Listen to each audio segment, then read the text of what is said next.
Oh, good day, everyone, and welcome to round 11 of the weekend wrap brought to you by Crowcast, of course. A pretty solid win by the Crows this week and lots to talk about.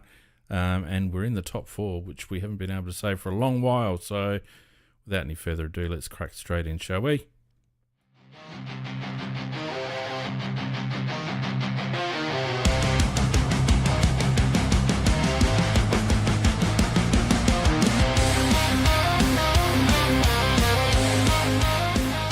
Good evening, everyone, and welcome again to the weekend wrap brought to you by Crowcast. Round 11 and a pretty solid victory over the West Coast Eagles and a top four spot now ours. And to talk about it, we have a full board tonight. Big man, welcome back. Oh, just unmute, sorry. Big man, welcome back. Oh, still can't hear you. What's going on?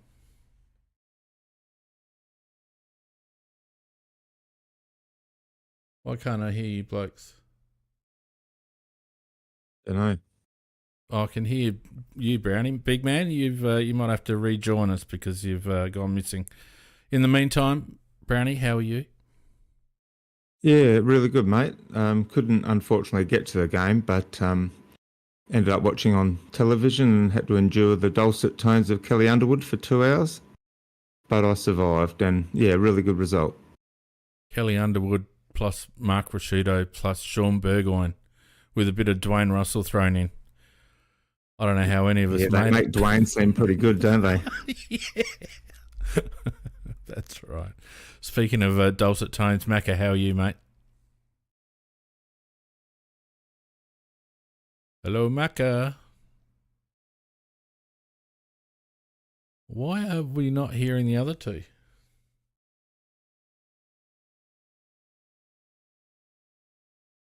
Macca, are you on mute somewhere or done something? Can't hear you. We'll just keep talking, Brownie, while we get those two sorted out. Yeah, absolutely. Hang on, I'll just send him a message.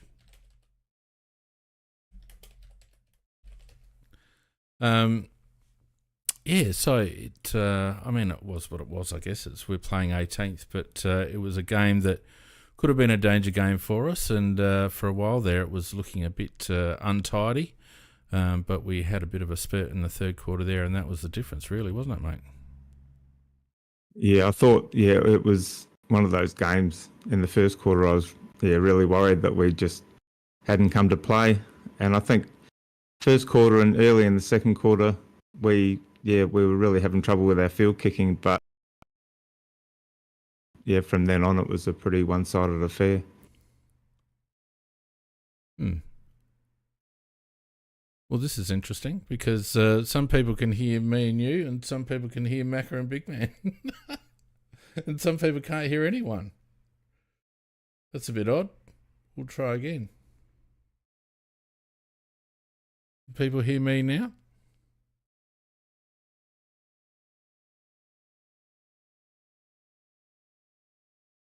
Oh, something's wrong with the Discord feed.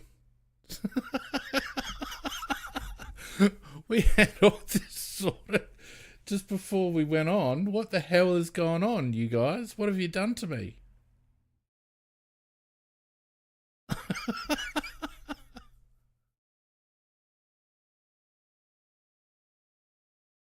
All right, so let's take a poll. On YouTube, who can you hear?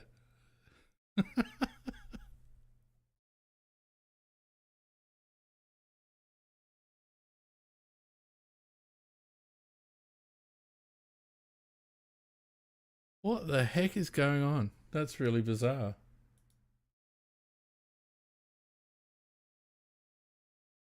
Macca, we can't hear you, bro. I can't hear you anyway. I can't. Should we go out and do it again? All right, so you and I, Brownie, will leave the stage and then we'll return, okay? So all you have to do is leave the Discord stage and then get back into it, all right? Yep, no worries.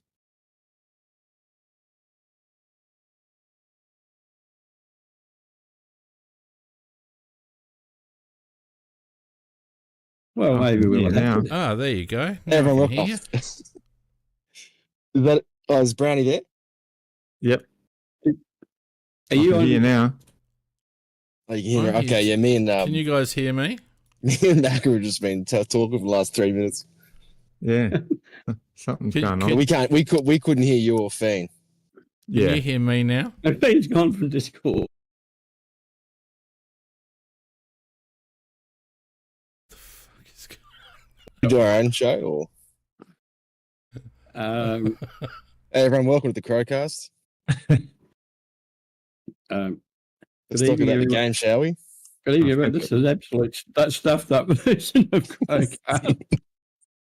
Technology is my great God. when it works. Well, there's three of us that are here. Yeah. Switch it off, switch it back on again. Fiend, where the hell are you? What is he? Well, Fiend's not. No, Fiend's definitely. He doesn't show up as being. I'm here Hello, now. here he comes. I was in the audience. I could hear you blokes. Why not on the stage? I don't know what happened then. That was bizarre because we were all good and then we weren't. Oh, that's hilarious. Hilarious, Fiend.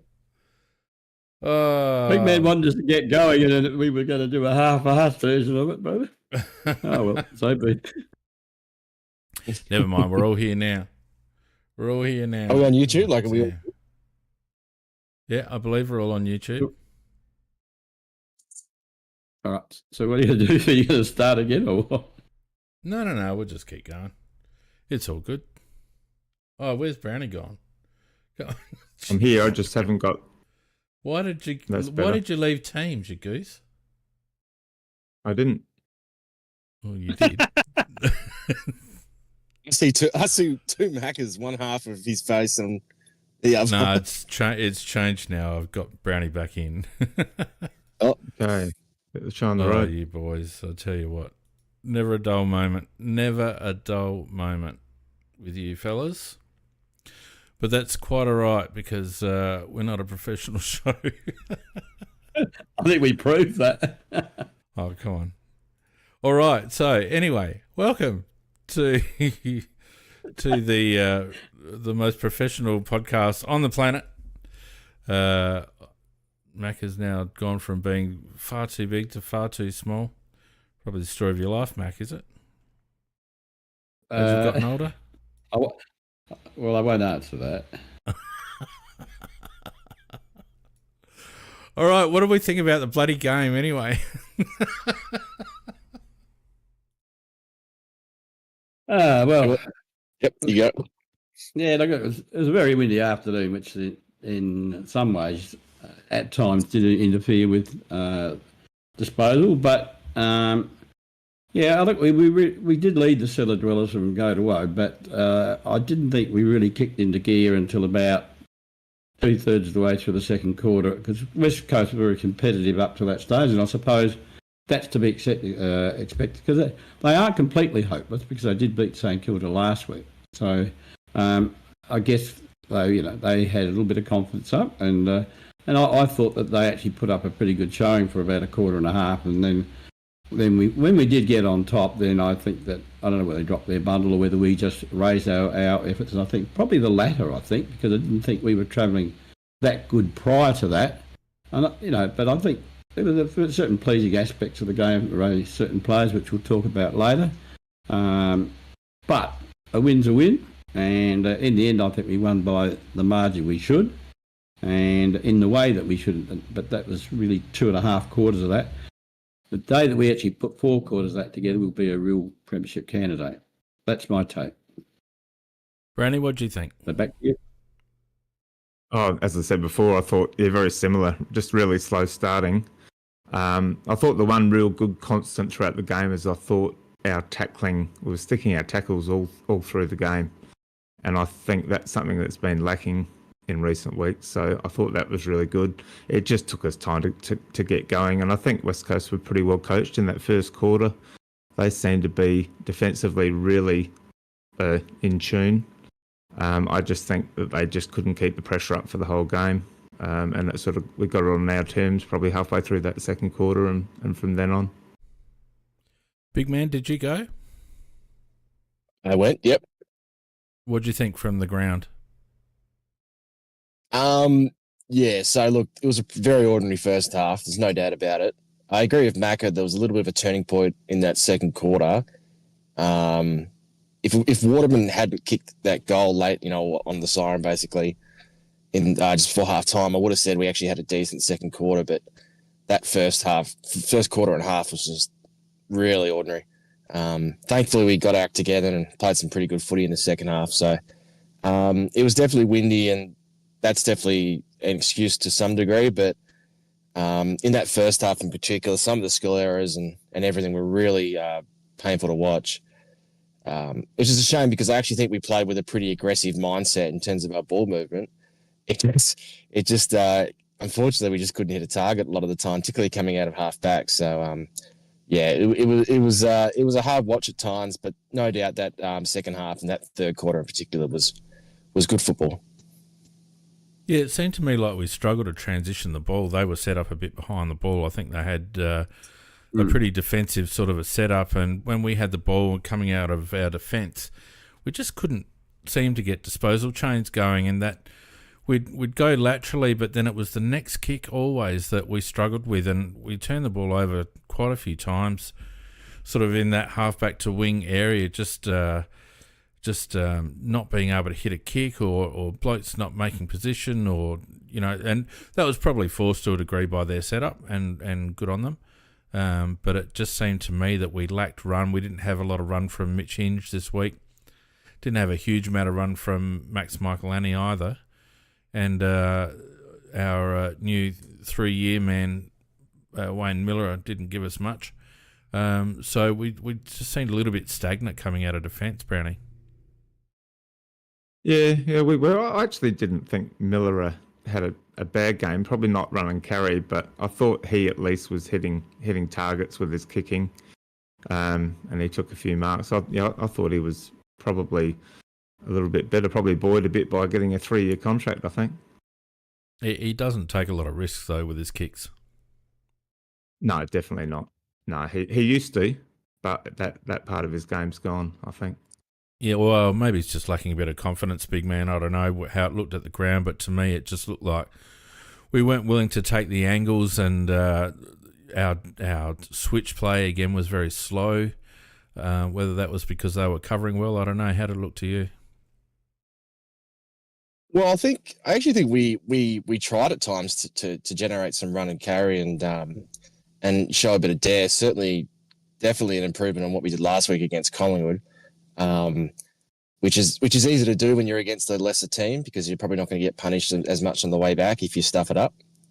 But I think the intent was there. I just think the execution at times was poor, and yeah, a lot of the boys, not just ours, but the Eagles as well, they really struggled with judging the ball in the air and on ground level as well. It was just bobbling around because of that wind, and it was hard for players to know whether they're playing front or behind at times today because it seemed like it was a bit of a throw in the air as to how far the ball was going to travel at times, no matter which way you're kicking. So, unfortunately, what it meant was there's actually quite a few direct turnovers, which usually cost you quite a lot on the rebound. But thankfully, their skill wasn't great either, and particularly in front of goal and going inside 50. So they could have put us to the sword a bit more in that first half than they did.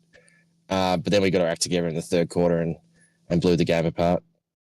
Yeah, it looked, Macca, as if that, especially going to the hill end, the ball was either carrying over the top, which poor old Darcy Fogarty got a lot of, particularly in the first half, or it was dropping short, which caught Mark Kane out once there where he thought the ball was going to carry over the back and didn't. So it was certainly fluky. Maybe would have been worthwhile trying to carry the ball by hand a little bit more rather than using foot skills. I don't know, Mac. Yeah, look, it's a very good point you raised. The big man did. I thought he said it very well. That the fact that it was variable in the sense that sometimes it looked like the ball would carry further, and then other times it was, as you said, would just drop shorter, and it was fluky. And so, which sometimes made the players look quite stupid. No, it did. It looks as if they misjudged it very badly. But I think that, in fairness to them, the win did that for them. But I think your point's valid. Sometimes when you've got a very strong win, you are a lot better off if you've got the opportunities, if you can to run it up by hand. And and obviously the closer you get to goal with your kick, or the closer to the people you're going to pass it to, the easier that can be.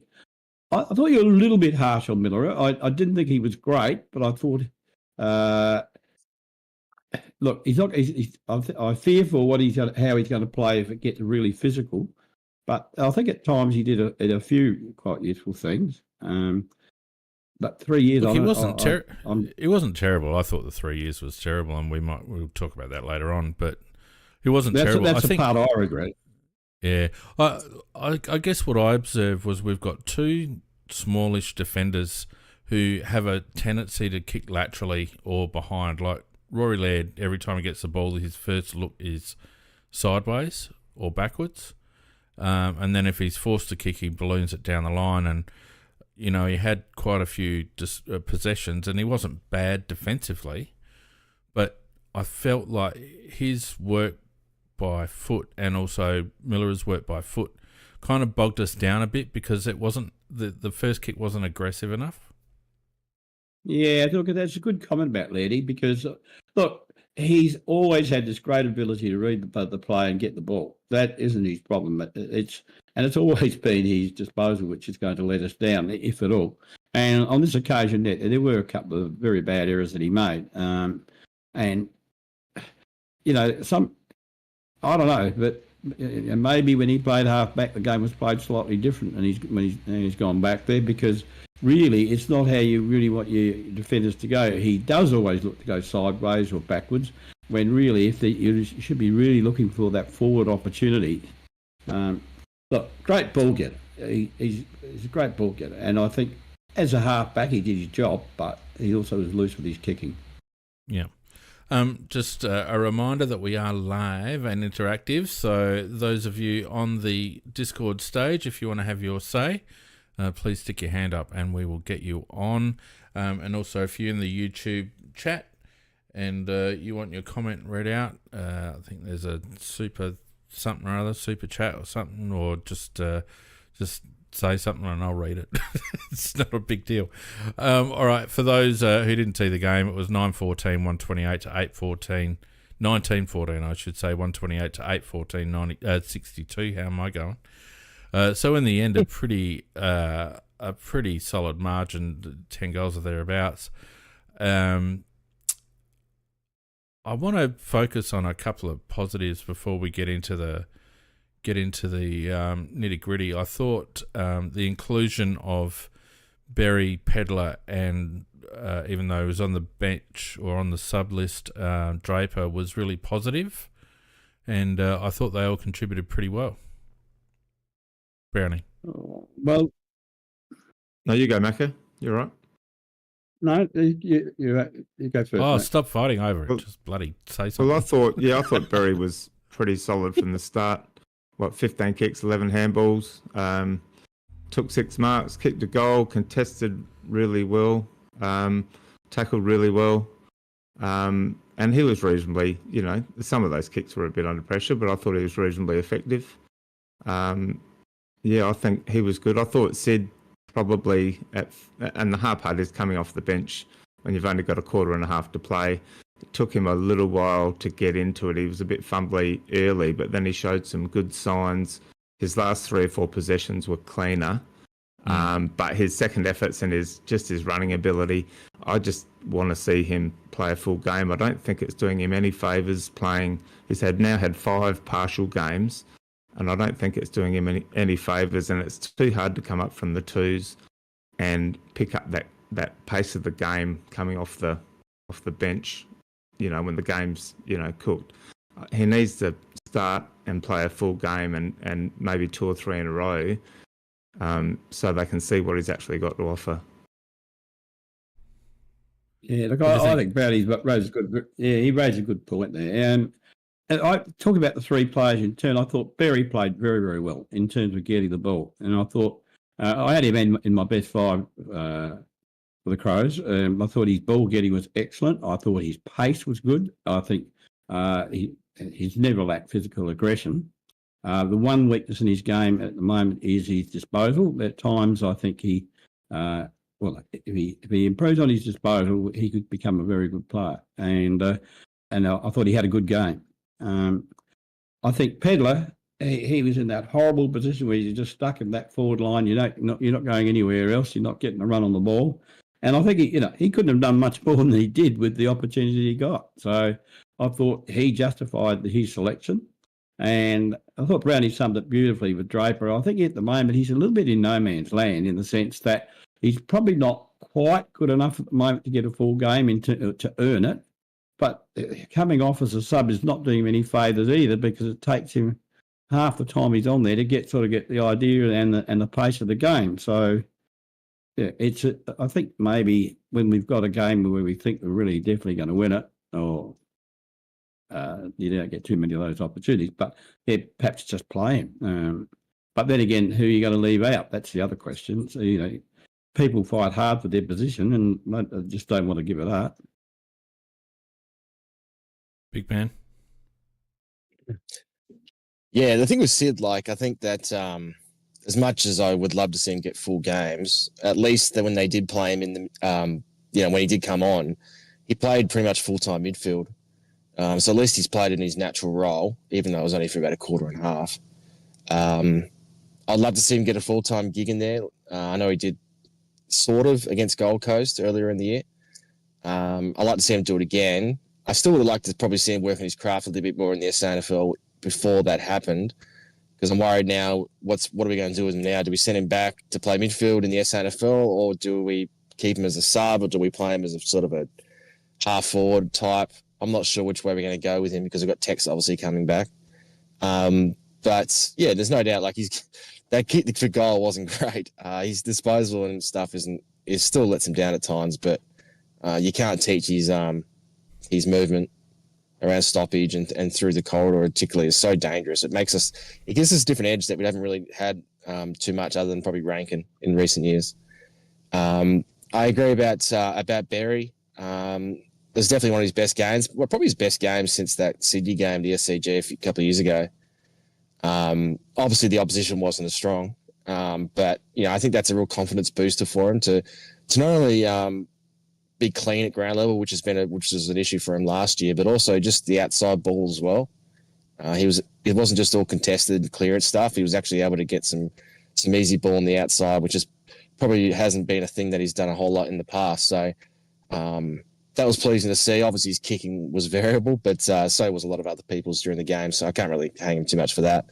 And yeah, I think Pedler was good. I think Pedler's someone who deserved a chance, because he's been in pretty decent form, particularly in the last 2 or 3 weeks in the SANFL, and he's been a real weapon up forward. And look, he didn't have a massive game, but he kicked a couple of goals. He laid a great tackle at half forward, and just gave us a bit of spark and a bit of energy in there, which I think we probably needed, which we didn't have last week. And he really should have played last week in the wet rather than Tex, but we've already moved on from that. But yeah, no, I agree. They were both all good inclusions. It was good to see Berry get a full game as well, so he'll take confidence in that. And yeah, it'll be interesting to see what we do with obviously Tex coming back in. Now, just showing on the screen, I took a bit of a straw poll, Macca, before the podcast. The question was, should Phoenix initiate another Berry versus Crouch debate with Macca this week? The choices were bloody oath, please God no, or I will literally unsubscribe. Surprisingly, 9 people out of the 13 that responded said bloody oath. So we're going to do Berry versus Crouch for 1 minute, starting from now. So would you agree that Berry would have benefited from half the games that Matt Crouch got gifted over the last 18 months? Yes. And would you agree that it's a better investment to put games into Berry than to give them to Matt Crouch? Yes. And do you think that Berry overall gives us more than Matt Crouch? If he plays like he did this week, yes. That's it. Wouldn't even debate. I Mate, mean, I had him in my five best players. I wasn't going to argue against him. look, I'll say this, and I know I've been ridiculed for being part of the Matt Crouch fan club, but if we base it on this year, absolutely, because Matt hasn't been the same as he was last year. Last year, though, Barry had a real issue, particularly in the second half of the year with his ball handling, which is something that Matt's never really had an issue with. So I don't think we really would have gained much from last year having Barry getting game time as much as Crouch. If anything, it should have been someone else entirely than those two.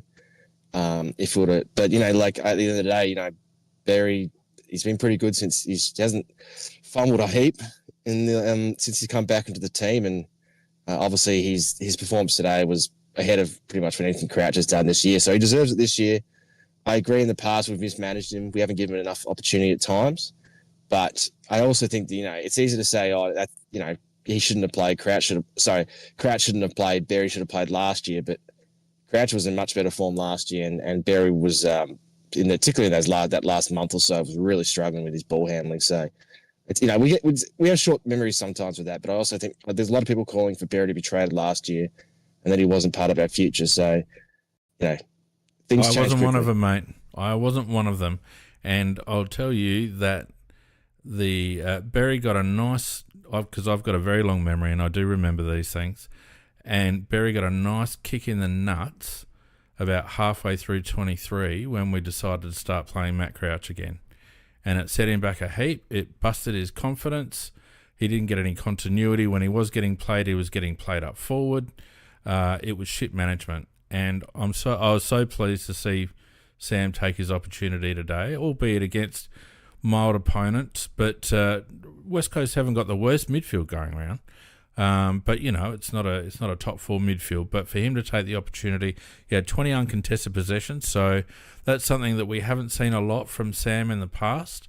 He was able to get the ball on the outside and use it. He had something like 7 or 8 score involvements and kicked a goal himself. Now, if he can continue that sort of output, that's exactly what we want to see. And I think overall, like without all jokes aside, with regards to Matt, who is a very good inside soldier, even though over the last 12 months he's tended to be that second possession mid more than anything else if you look at his stats. I just think Sam gives us more overall.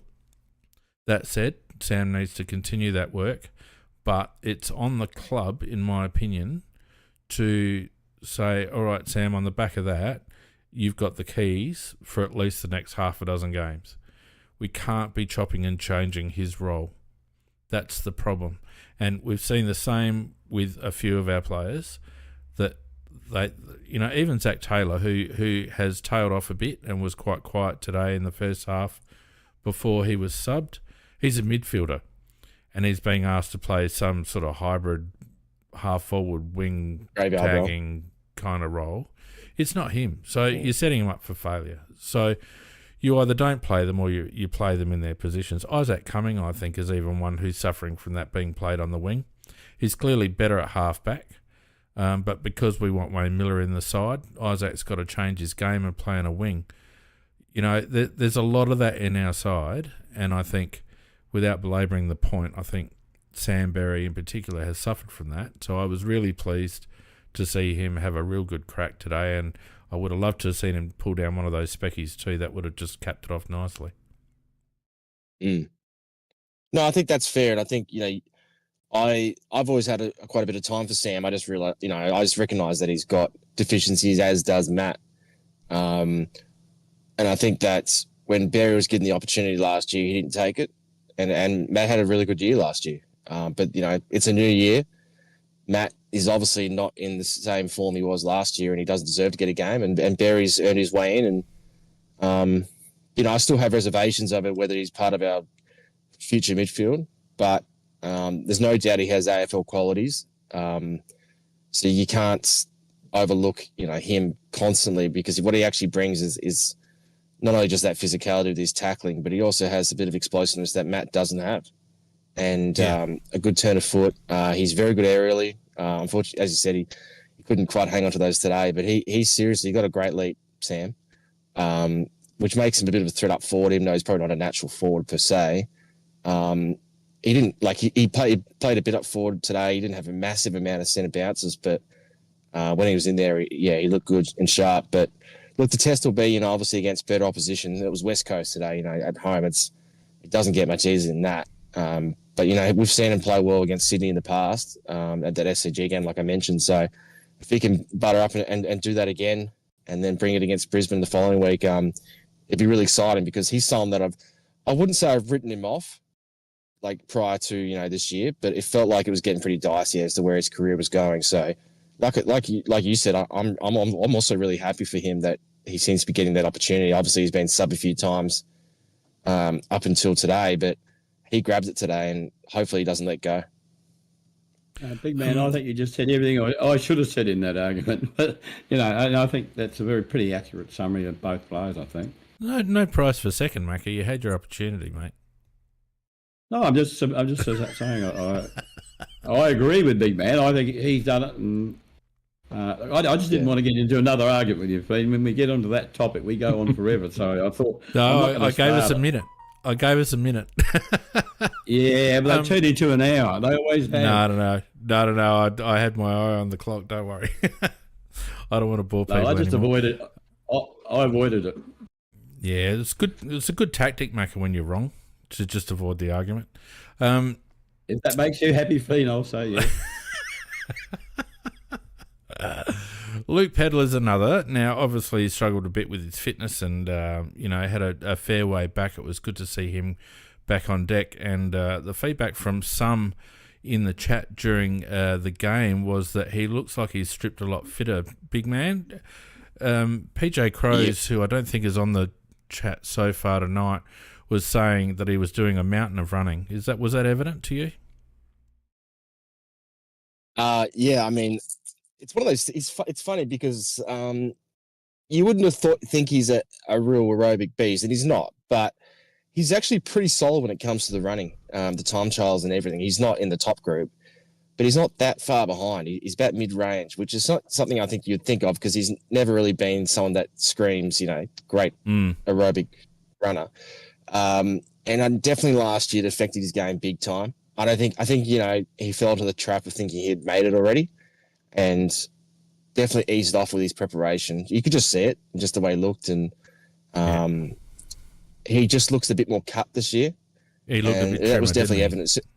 Yeah, and that was evident when he came back from the summer break too. As soon as I saw him for this preseason, I was like, "Oh, that's good. He looks sharp." Now, he didn't have the greatest preseason. Still, he had some injury issues, and obviously that shoulder's still an issue for him. But there's no doubt he's put quite a bit of work into his fitness, because he has to.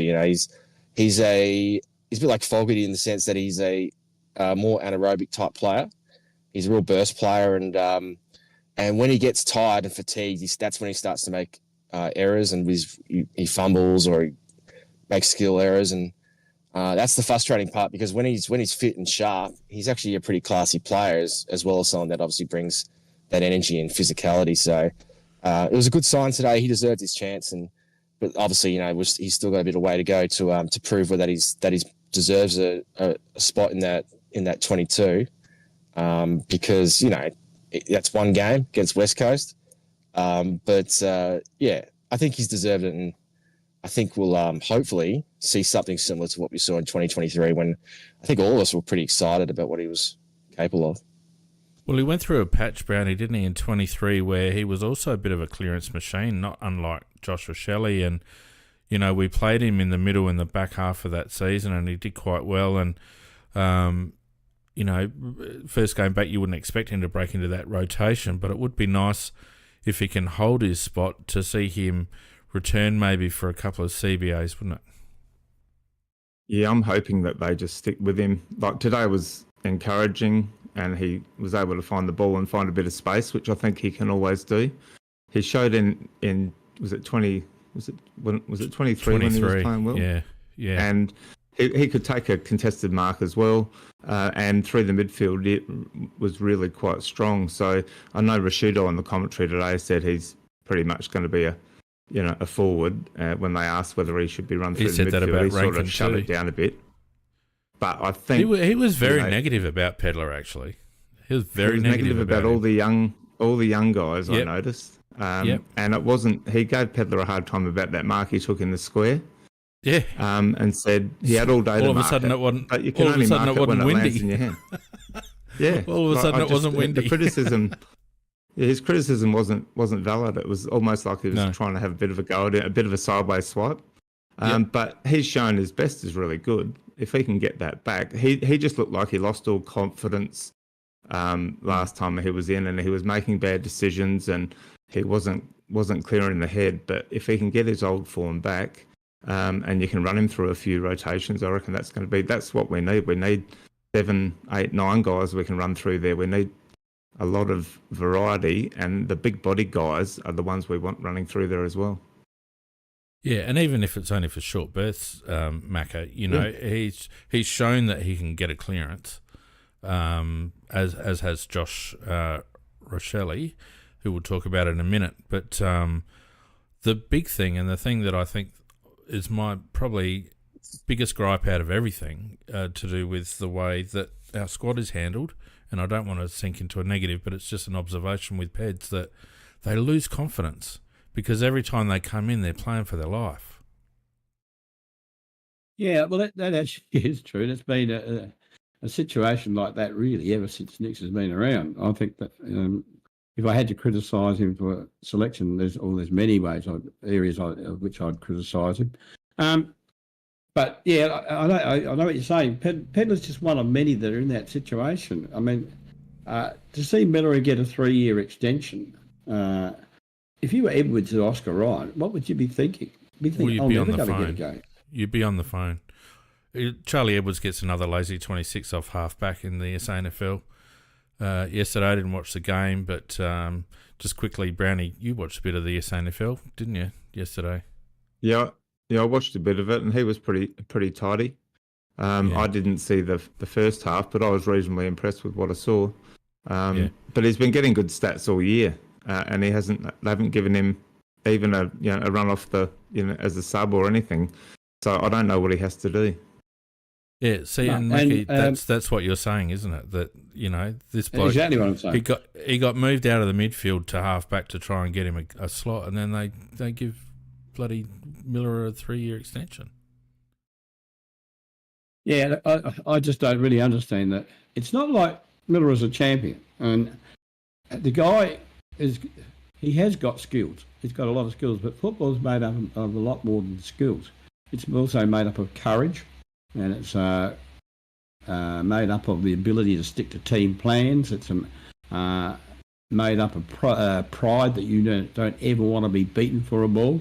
And I don't think Miller has got all those factors in his... He's got skill, but I think all those other factors I've got, he's not big on. And to me, that's not worth a 3-year contract. I would maybe give him a 1-year extension and see, and just on the basis of how he's going to go. But as I say, young Edwards, young Oscar Ryan. I mean, these guys. Oscar Ryan couldn't get a game last year when he was in form. Edwards can't get a game when he's in form this year. So I think it's very discouraging for these boys, and. Penn is slightly different in the sense that he's had a lot of injury that's prevented him from playing. But Billy Dowling's another one that who had a pretty good burst there last year for a while, but he hasn't figured in any selection process this year. And his form's dropped off a fair bit in the twos. I wonder if his motivation's starting to drop. Well, it will. Ultimately, it will. Because to me, he's a ready-made wingman, Macca Dowling. Surely he's a ready-made wingman. Yeah. Yeah, well, that's how he was playing good footy. But look, to be a good team, you can't just have 23 players. You've got to have a minimum of 30 that are capable of coming out there and playing, and you'll never know who they are until you give them some games. So, look, I'm pleased that Ped's got an opportunity, and but I thought Ankur was slightly unlucky to lose his spot. But it is just give. Well, I think next week, I would be saying to Draper that I'm giving you a full game back in the twos again. Play a beauty so that we can actually justify selecting you, and I'll be bringing one of the other boys that we're talking about up, so to give them an opportunity. Geez, I don't know about dropping Draper after 5 minutes. He's played, he didn't play last week because of the state match. Again, he's sitting on the pine for 3.5 or 2.5 quarters. It's a big ask for a kid, Mac. It's a big ask for a kid. He's not getting enough games. They either need to start him or they need to give him a run. Like, if you have a look at how some of the other top tier draft picks have been played this year, and particularly like a bloke like Harry Langford, who's Harvey Langford, who I probably like more than Sid, to be frank. It's just a little bit infuriating in my opinion. There again, I guess you can only pick 23, but I don't know. I just think Sid needs a run at it. But if they were going to do that, thing, they gave Pedler the opportunity. This was the opportunity week to give Draper that run. Yeah, well, and to be frank, I was a little bit surprised that they retained Zach Taylor. I would have started Sid Draper and had Zach as the sub, to be honest with you. Would have been a good way to do it. Yeah, so I was a bit surprised they went the other way. They obviously wanted to give Zach one last crack, but he's been tailing off. As I said, he's playing this hybrid role that obviously doesn't suit him. I'm not, as much as I'm a Zach Taylor fan, I think he's very smart as a footballer. I'm just not sure whether he's got all the physical attributes to be a footballer. He hasn't got high levels of endurance. He's a bit slight, although he's fearless, but he's slight. I'm not sure where he ends up, big man. What do you think? I know you're a fan. I am. Look, actually, I think I wasn't obviously here for the podcast last week, but I actually quite enjoyed Zach's second half last week against Collingwood. I thought he was one of the few that looked like they're actually going to take risks with his ball use. Yeah. And it resulted in scores a couple of times. So I think the coaches acknowledge that and that he gives us that with because he's such a smart player and he's someone that you want the ball in his hands. But he just couldn't get involved today, unfortunately. And I cringed a bit when he missed that goal in front because I was like, oh boy. Yeah. And then he got subbed not too long after. So I still maintain he absolutely has AFL traits. He's playing the graveyard role, which is never great. And it's been the death knell, unfortunately, of a few players over the years, particularly someone who's just a natural in traffic. Where's most traffic? It's in the midfield. So it does seem like he's probably the most likely to make way for Tex. It'll be him probably or Draper, I'm guessing. Well, and that'd help Kelly Underwood if she was commentating because she kept calling Taylor Walker. So if they swap Taylor for Walker, then she won't be. They did that last week then. in Collingwood against Collingwood too. Yeah. It's let's not start talking about Kelly Underwood. But I won't tell you what my autocorrect on my phone called. Yeah. Look, I also think they shot a goal from Zach, who's actually a really skillful player. That sort of looked to me like someone who knows that he's on the knife's edge in terms of selection, which is never a good place to be. So, look, he's had a pretty good run at it. I think since that Geelong game, what was that, round 5? So he's played 6 games in a row now, albeit a couple of sub. Yeah. It's not too bad. That's one thing we've probably done a bit better this year is give players prolonged time in the seniors. Nank came in a bit later than I wanted him to, and he got a decent run there, and he's obviously lost form, so he deserved to be demoted. But Curtin's someone who's been up and down, but we've persisted with him, and he was good again today. Like to do, he hasn't starred, but he's playing with an assurity that he's of his spot, and unfortunately Zach probably hasn't had that this year. And he's not the only one in that regard. It's a tough caper, we don't have that many injuries either, so it's hard to fit these guys in. But yeah, it feels like Zach's probably the one to make way for Tex, which makes sense. Yes and no. We'll talk a bit more about selection for next week a bit later, but I've got a bit of an issue with what you said, but we'll park up for now, big man. Which part? Oh, we'll park selection for I don't know. I'm intrigued. next week until later on. Yeah. All right. Who else was I going to talk about? Oh, in general, Brownie, I think wing's a real problem for us because I think wing is actually where we're falling down in our transition. We've got Cumming on one side who, to be fair, is probably struggling to get enough of the ball at the moment. And we've got Dan Curtin on the other side who is playing okay, but he's not really playing as a wingman. He's kind of almost a high half forward in disguise. And I feel like we're lacking a little bit of speed through that area of the ground. What do you reckon? Yeah, I don't think Curtin's a natural wingman for sure. I'm pretty happy with the way he's playing. Like, he's clunking some really good marks. He's beautiful by foot. I can see him. He's in that Dawson mould. But I think, Cumming on, he's probably not quite getting enough of the ball, but he seems to take a long time to dispose of the ball and gets caught a bit and just doesn't look like he's like natural in that position. I think he's probably better coming off a halfback flank, just running through, maybe potentially having a bit more time. But he seems to get himself into a bit of trouble and then be forced to rush his kicks. I don't think he's. The problem is we've got so many natural halfbacks on our list, and you can only play two of them. And Laird's not going anywhere, so it makes it really hard to change anything. Yeah, as Guyman says in the chat, Macca, and that's what I said earlier, Dowling's obviously a natural wingman, but he's severely out of form at the moment. I wonder whether they should consider putting Miller or Miller's replacement up the ground a bit and putting Cumming back to that halfback slot. Well, I certainly agree with putting Cumming to half back. I think that is his natural spot. I saw him play with GWS, and he would have played 70-80% of his time on a half-back flank, and mostly when he moved to the wing, that might have been just for a purpose in a particular game. He wasn't a constant wingman, and I think that's where he is at his most effective.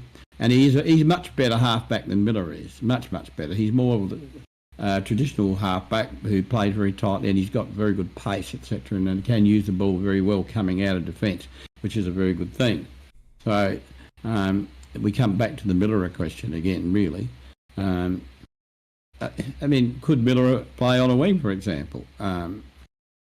We play him on a halfback flank, and he's not the tightest halfback flanker in the world, that's for sure. So would it be... I don't know what you think about the thought. If you're going to play Miller and you're going to give him a 3-year contract, can you try him on a wing? I mean, has he ever played wing? Well, that's what I just said to you, mate. That's what I said to you to start off with. Oh, sorry. I thought you were talking about Cumming. Sorry. I said coming back to halfback. No, Cumming already plays on a wing. I was saying, should we move Cumming back and move Miller up?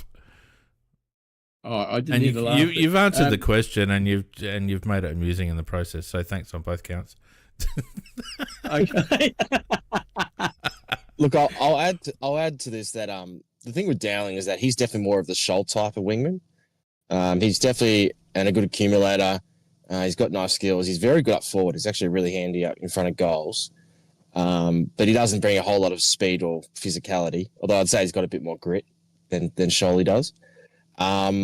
So it doesn't really fix our problem in terms of, pace and run and carry, an Ed Langdon type, or, Jeremy Sharp or guys like that. So I'm not sure we even have guys on our list that probably are natural wingmen that play that sort of role. It's probably something we've had to look for. We obviously Seedsman was someone that gave us a bit of that. I wouldn't mind us having a look in the trade period because I feel like we've got a lot of guys who could play that role, but I think they're still more suited to a halfback type like Edwards, Oscar Ryan, etc. So I think that's actually an area that we probably actually need to get list management on pretty quickly. Yeah, very good. All right. So let's just have a look at some lies, damn lies, and statistics. See if we can tell what happened. Disposals 386 to 282 our way. Fairly heavily weighted kicks to handballs. 244 kicks to 166. 142 handballs to 116. 70% disposal efficiency to 67, which I find a little bit surprising. That's not what the eye told me, but anyway. 64 inside 50s to 55. That kind of balanced up. It was a bit the other way halfway through the match. Efficiency inside 50 were a bit more, 54 to 42. They didn't seem to have a lot of answers up forward. Oscar Allen was fairly well held by Mark Keane. Clearances, 14 to 12 in the centre our way, 32 to 24 around the ground. Riley O'Brien, 56 to 28, and boys, I'm going to have something controversial to say about Riley O'Brien shortly. Contested possessions 147 to 121. I think the key here is uncontested possessions 231 to 162. We haven't been at that level for probably 3-4 weeks, probably since the Carlton game, and it's where we play our best ball. And I think the sides that we've played over the last 2 to 3 weeks are very conscious of not allowing us uncontested possession. Our uncontested numbers, I should say, have been down quite substantially against Collingwood and also previously against Freo.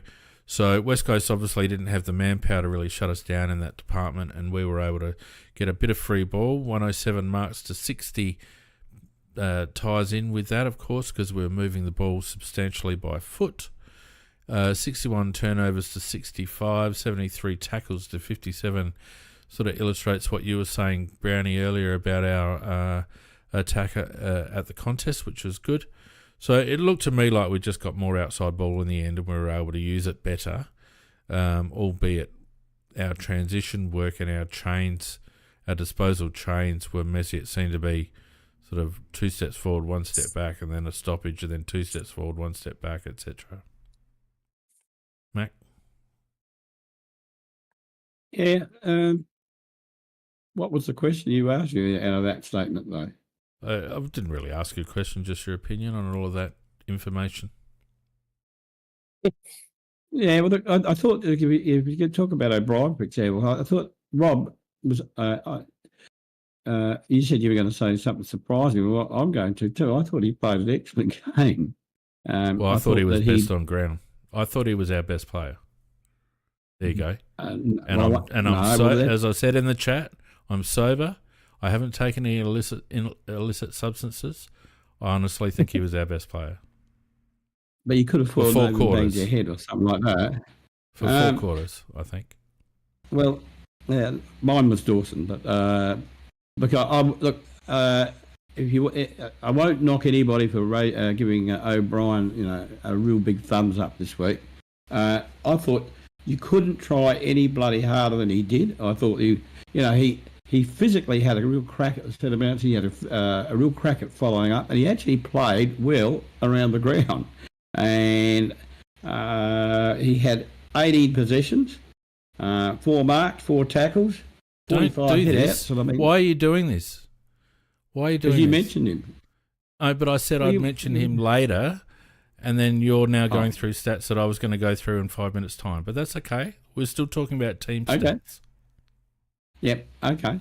And I thought that actually he did give he gave our mids the opportunity to win the clearances, or the majority of the clearances. And I thought some of our work coming forward was very, very good, and particularly, and we talk about Curtin not getting a lot of possessions, but he certainly does look for a man, and he makes it look easy to put them on their chest at times, and the more that's one of the things that some of the players that don't do. Laird, for example, doesn't do that. I just think at times when we had the ball in the right people's hands, we made it look very easy coming into the forward lines, and then when you put in the other blokes who just sort of that just kick in general direction, that makes it look hard, and just kicking it when you do it correctly. Somebody like Rochelle, for example, got the benefit of good disposal into the forward lines. It's just a totally different ball game, isn't it? But it's about the disposal, and that's something that that the club's just got to work on that because we've got weapons. We've got a lot of weapons up forward, and that's why it's important to hold in our defence to try to stop the scoring. But if we can get it going our way, I think I don't know the facts, but I wouldn't be surprised if we are the team that gets the most value from a forward 50. In terms of our forward 50 efficiency, I think we're rated number 3 or 4 before this week. So you're not far off it, mate. Right. Not far off it. Yeah, and big man. Yeah, and big man, sorry, mate. Go on, finish. Mate, I was just going to say that you just can't overrate that importance of bringing the ball in well into the forward line because not many teams have got the same opportunities. Look, Carlton suffer. They've got 2 big blokes to go to, and if they don't get the ball, they don't score, sort of type of thing almost. But we've got those opportunities of small and tall in the forward lines to go to. So yeah, the more that we can bring the ball in well, we do have the weapons to score. Well, Carlton suffer from what we suffer from against good teams, and it was evident against Collingwood the previous week. They didn't allow us deep forward 50 entries. Our forward 50 entries were shallow because we were forced to kick from further up the ground. We weren't able to get penetration on transition. And big man, I was going to ask you, did it look that way on the ground that we had a bit of ascendancy on the outside and were able to control it a bit more from the outside? Oh, absolutely. I think the uncontested numbers would show that as well. And we're actually pretty high marking team today, which hasn't always been the case throughout the year. It has at times, but particularly today we played keepers off quite a bit. 107 to 60, without really getting that bears without and I don't think it was a lot of cheap ball in the back line, back and forth all the time. It wasn't like that, but we're quite methodical at times. It felt like I don't know if this was the wind or maybe the way the Eagles set up, but it was quite different to the Collingwood game. Whereas today, it was basically useless us entering the forward 50, 40 out, and that 30 to 40 to 50 metres out from goal. We were much better off kicking it as deep as possible, whether that was on the fast break or to a contest or whatever it be. I think if you look at the goals we scored today, I think a lot of them would have been snaps or whatever in the goal square or not far from goal. Certainly we didn't have many opportunities. I can think of the Rochelle one where he kicked the goal from 50, but on a set shot. But there wouldn't have been too many more. It definitely. I think it was the wind definitely played a part in this. It seemed like a day where you just got to get it in deep, and that's also probably because the quality of the Eagles' defence just isn't as good as Collingwood, and it just shows you how good Collingwood set up, both as a team, but also their individual efforts. Jeremy Howe and the like. Really taught our forwards a lesson other than fog. So, I think it's horses for courses sometimes. It seemed like if we played, the deeper we got the ball today, the more dangerous we looked. But that's not always the case. Sometimes it's better for us to lower our eyes and hit targets, which I would have liked to have done last week against Collingwood, but we just didn't. We seemed to run out of ideas, and it was that possession before the inside 50 that really frustrated me last week. There was no overlap or run and carry, and that's right. We were forced to kick and ways deeper. of. Yeah, and we just didn't look dangerous. We didn't look like we wanted to take the game on and take risks when we actually had the chance at times. Even though it was a wet game, I think it was dry enough for us to sort of to do that. We just played into Collingwood's hands. Whereas today, I thought particularly in that second half, we looked a lot more aggressive and a lot more dangerous. But also, we got to remember that we're playing against the 18th team, whereas last week we're playing against the team that's first on the ladder. So you're going to obviously find it easier to score goals. Yeah. Brownie, despite all of that, it still seemed to me that West Coast had an easy pathway out of their defence quite often, and it was only through their messing up that they didn't have more forward entries. Did you notice that? Yeah, I think I probably goes for both sides, really. It's just that that sort of second or third kick wasn't hitting a target. They turned it over a hell of a lot going forward. Yeah, but I don't know that you could put that down to pressure to a point, and also the conditions. It was with the blustery conditions. I think they had real trouble. But we were no They certainly different. didn't seem to have a lot of targets up forward, did they? Especially, I mean, obviously they lost Waterman with that nasty shoulder. Oscar Allen, He was good too. He was really- he was going well. he was going Yeah, well. Waterman was owning butts. I think he was well on top, but he was the only forward that was really having any impact. Yeah. Mm.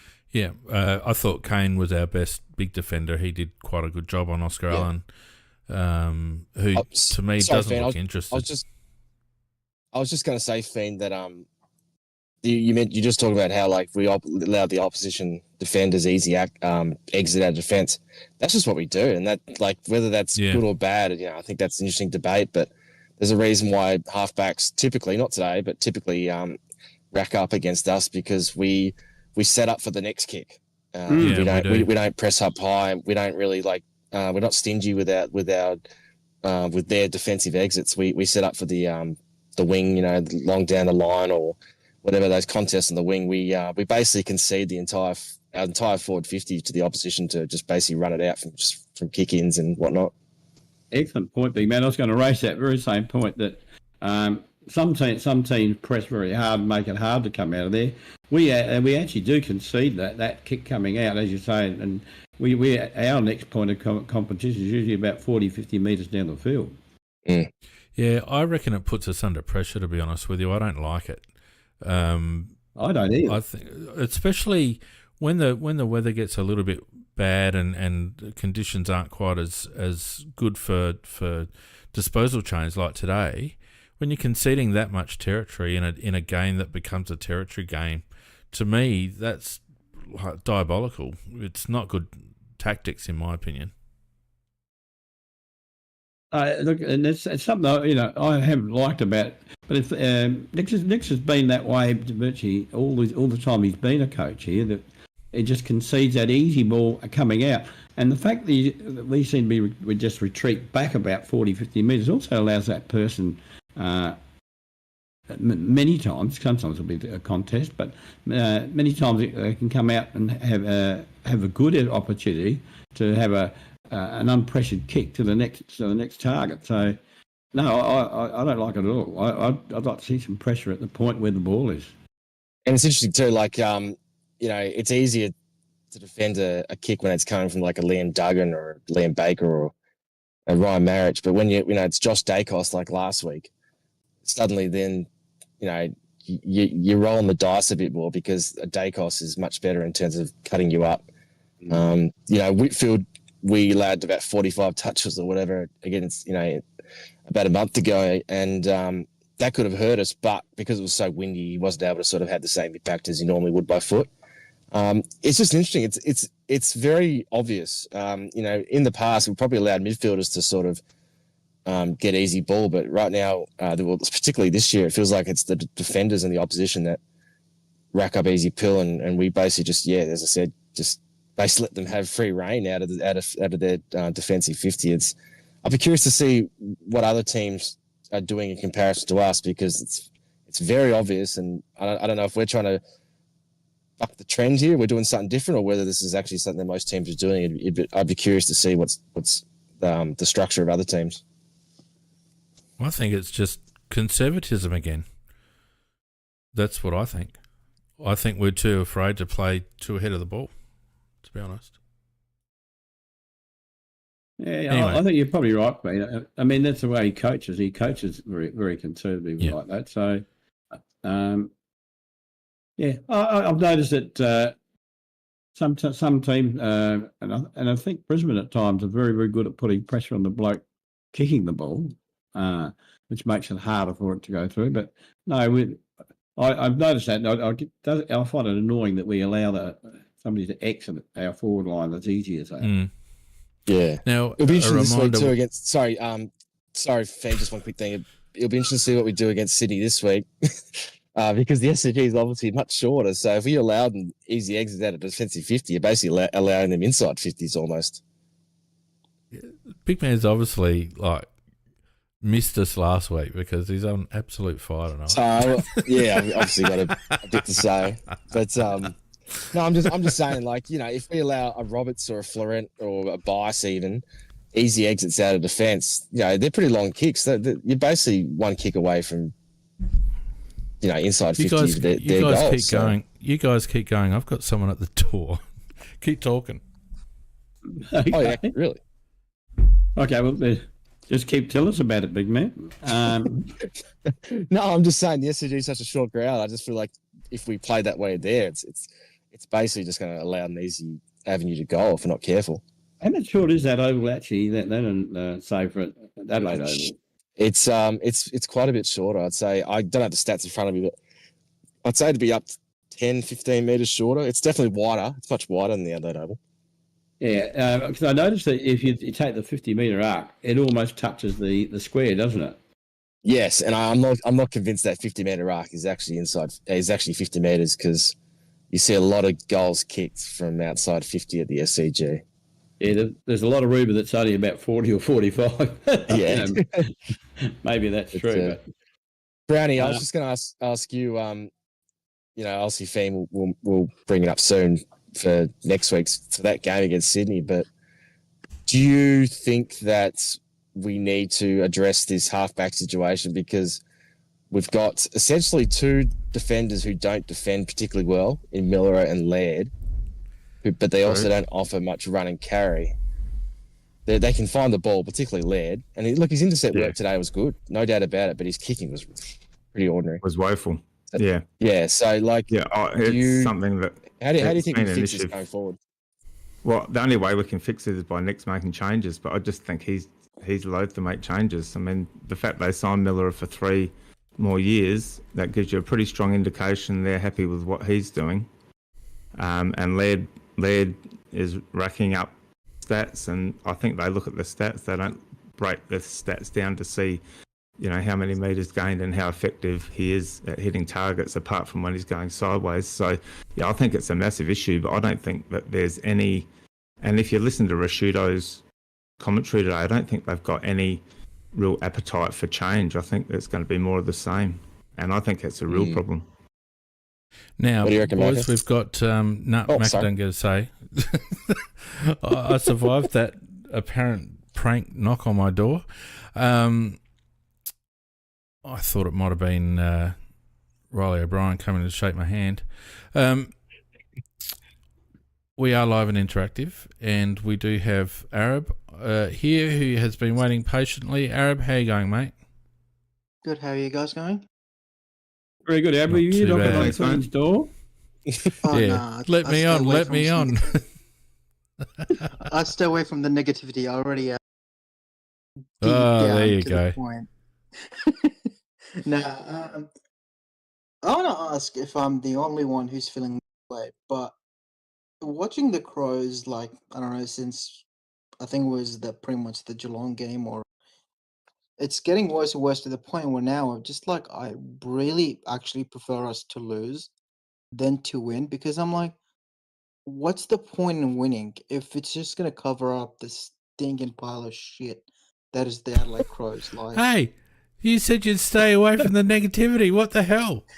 this is, but I'm still affected. I'm still Arab. affected by it, but I'm just wondering if you guys have the same view, where it's like, are we going to be the next Port Adelaide, where we're going to make it top 3 and then do nothing for like 5-6 years in a row, then end up bottom 5 again? Because I don't want Arab. that. I feel like that's where we're going. Mate, you've been out in that bloody desert too long now, mate. Seriously. That's racist, we're Macca. not, there's no... Is it? Nah, I don't know even. But no, seriously, I couldn't agree with anything you just said, mate. Just not one word. I think we have gradually improved over the last 2 or 3 years in spite of Nick's. I mean, there's been some good drafting, there's been some good training, and we're not. I don't think we're a premiership side at the moment, and I'm sure that this podcast can point out quite clearly the areas of weakness that we need to get somebody. But look, I want us to win all the time. I really do. Let's not go down this road again, because we spent the last. This is the reason we went for 2.25 hours last week. Yeah, So but we're not going to go down there. Arab, if you want the answer, go and listen to the last 15 minutes of last week's podcast. No, I did. Yeah, I'm just. Yeah, You're trying to light the fire again, and I'm not having it. We're not going 2.5 hours. There's a Monaco Grand Prix at 10:30. You know what? And common sense says, Arab, would you like to be Port Adelaide at the moment? Absolutely not. But I feel like we're going the path of that. No, don't agree. Yeah, Disagree totally. I don't know. Hopefully not. I really hope we're not. And I hope that things do change. And I do see changes, but I'm just there like keeping my optimism, because like at the beginning of the year I was doing the predictor, and I'm like, oh, we could finish top 3, top 2. Like we got a pretty good draw and all these things. Like, and then we just put Murphy back into that non-statistical role. We play players out of position. We're back to the same old thing, and I'm just there like, is there proper change? But hopefully, mate, let me just tell you, we did win today. We didn't lose. Yeah, but it just doesn't feel like it, if that makes sense. I don't know. Maybe I'm having too much negativity. Arab, to be honest with you, Arab, I think there's quite a few of us that have Stockholm Syndrome about the Crows. I think we could be sitting top of the table right now and we could still be feeling negative. And that's a reflection of how the club's been over the last half a dozen years. And when you look at it objectively, we are sitting in the top 4, but we have only beaten sides beneath us. And I think you raise a valid point, as Macca and I argued about ad infinitum last week, that we could be setting ourselves up as just a good ordinary team, and we might actually miss a window through mismanagement of the list or, poor coaching or whatever. I think there is a danger of that. But I think I personally, after today, I was thinking about it and think, all right, well, I'm happy to give us until the break, because there's a chance that we are entrenched in the top 4 by the time the bye comes around, and there's also a chance that we're 9th by the time the bye comes around. And I think I'm prepared to hold fire on this until we get to the bye to see where we are, because I think the next 3 weeks are probably going to give us our sternest test with regards to how much of a contender we are. We've got Brisbane at home, we've got Sydney away, and we've got Hawthorn in Tassie. You would want to win 2 of those to say we're a contender, in my opinion. Win 1 and we're kind of around the mark, and win 3 and lose 3 and our worst fears are realised. And I think probably that, I can't speak for the others on the podcast, and I'm happy for them to chip in, but that's probably where I'm sitting at the moment. No, I think that's fair. Obviously, we'll talk about the fixture later, but look, I understand Arab's saying to an extent. I'm not sure about steaming pile of shit or whatever he said, but I'd rather have ours and Ports at the moment. Put it that way. Bloody hell. Yes, yeah, for sure. Look, I understand there's something behind that statement though, in the sense that like you don't want to be in no man's land. In the fact that you're too good to bottom out, but you're not good enough to actually play reasonable football and play top 4 football, which is more important. It's fine to make a final, but if you play a final and lose it or whatever, what have you really gained? And look, at the end of the day, 17 clubs end the season disappointed. Even the one that makes the grand final, we know that in 2017. Like we think about how good we played in 2017, but we don't look back on that year in a positive sense, because we didn't get it done on the day and it meant nothing in the end. So, I do understand the point about feeling like, the way of being good but not good enough, because that gets you into trouble down the line. But also you got to realize, look around the competition, there's a lot of clubs that are in worse positions than us. for whatever, for various reasons. So it could be a lot worse than we are right now. So I think, I think it's important to have a good mindset and say, well, maybe we're not going gangbusters, but we're actually in a decent position and we're definitely an improved team. It could be a lot worse than it is. But I also understand what he's saying, that at the end of the day, the aim is to win a premiership. And if you don't do that, whether it's this year or I don't think it will be this year, but in the next 3-4 years, and we go back to the well again, then that will be a failure too. And it's so hard to win a flag, and you can't just be good enough. You got to be great. And I get that. I guess that's what's selection. Yeah, and selection plays a big part of that, doesn't it, Brownie? You got decisions made with an eye to being a true contender in 1 or 2 years' time, or you've got decisions made for the now that don't really serve that purpose. And I think that's always been my fear. I think that's what Arab's saying, that some of our selections are for the here and now instead of an eye for the future. Yeah, and that was exactly what you were saying in your debate with Macca last week. Was you fear that if we're playing with players that aren't going to be part of our next success, why not pull the trigger now and play some of these younger guys? And that's, I think, maybe where Arab's going as well, from the point of view, if we don't play some of these young guys on our list, one, we're going to lose some of them. Two, we're not going to get enough games into them. And when we do hit our window, along with a few, if we get a couple of good players, in the draft or trading or whatever, we've got the potential to be a pretty good team in 2 or 3 years. But if we waste our opportunity to blood players, and to realise that some of these guys might be getting good stats, but they're probably not part of the future, it could be, that's where it could be wasted, and we could be just also Rans in 3 or 4 years again.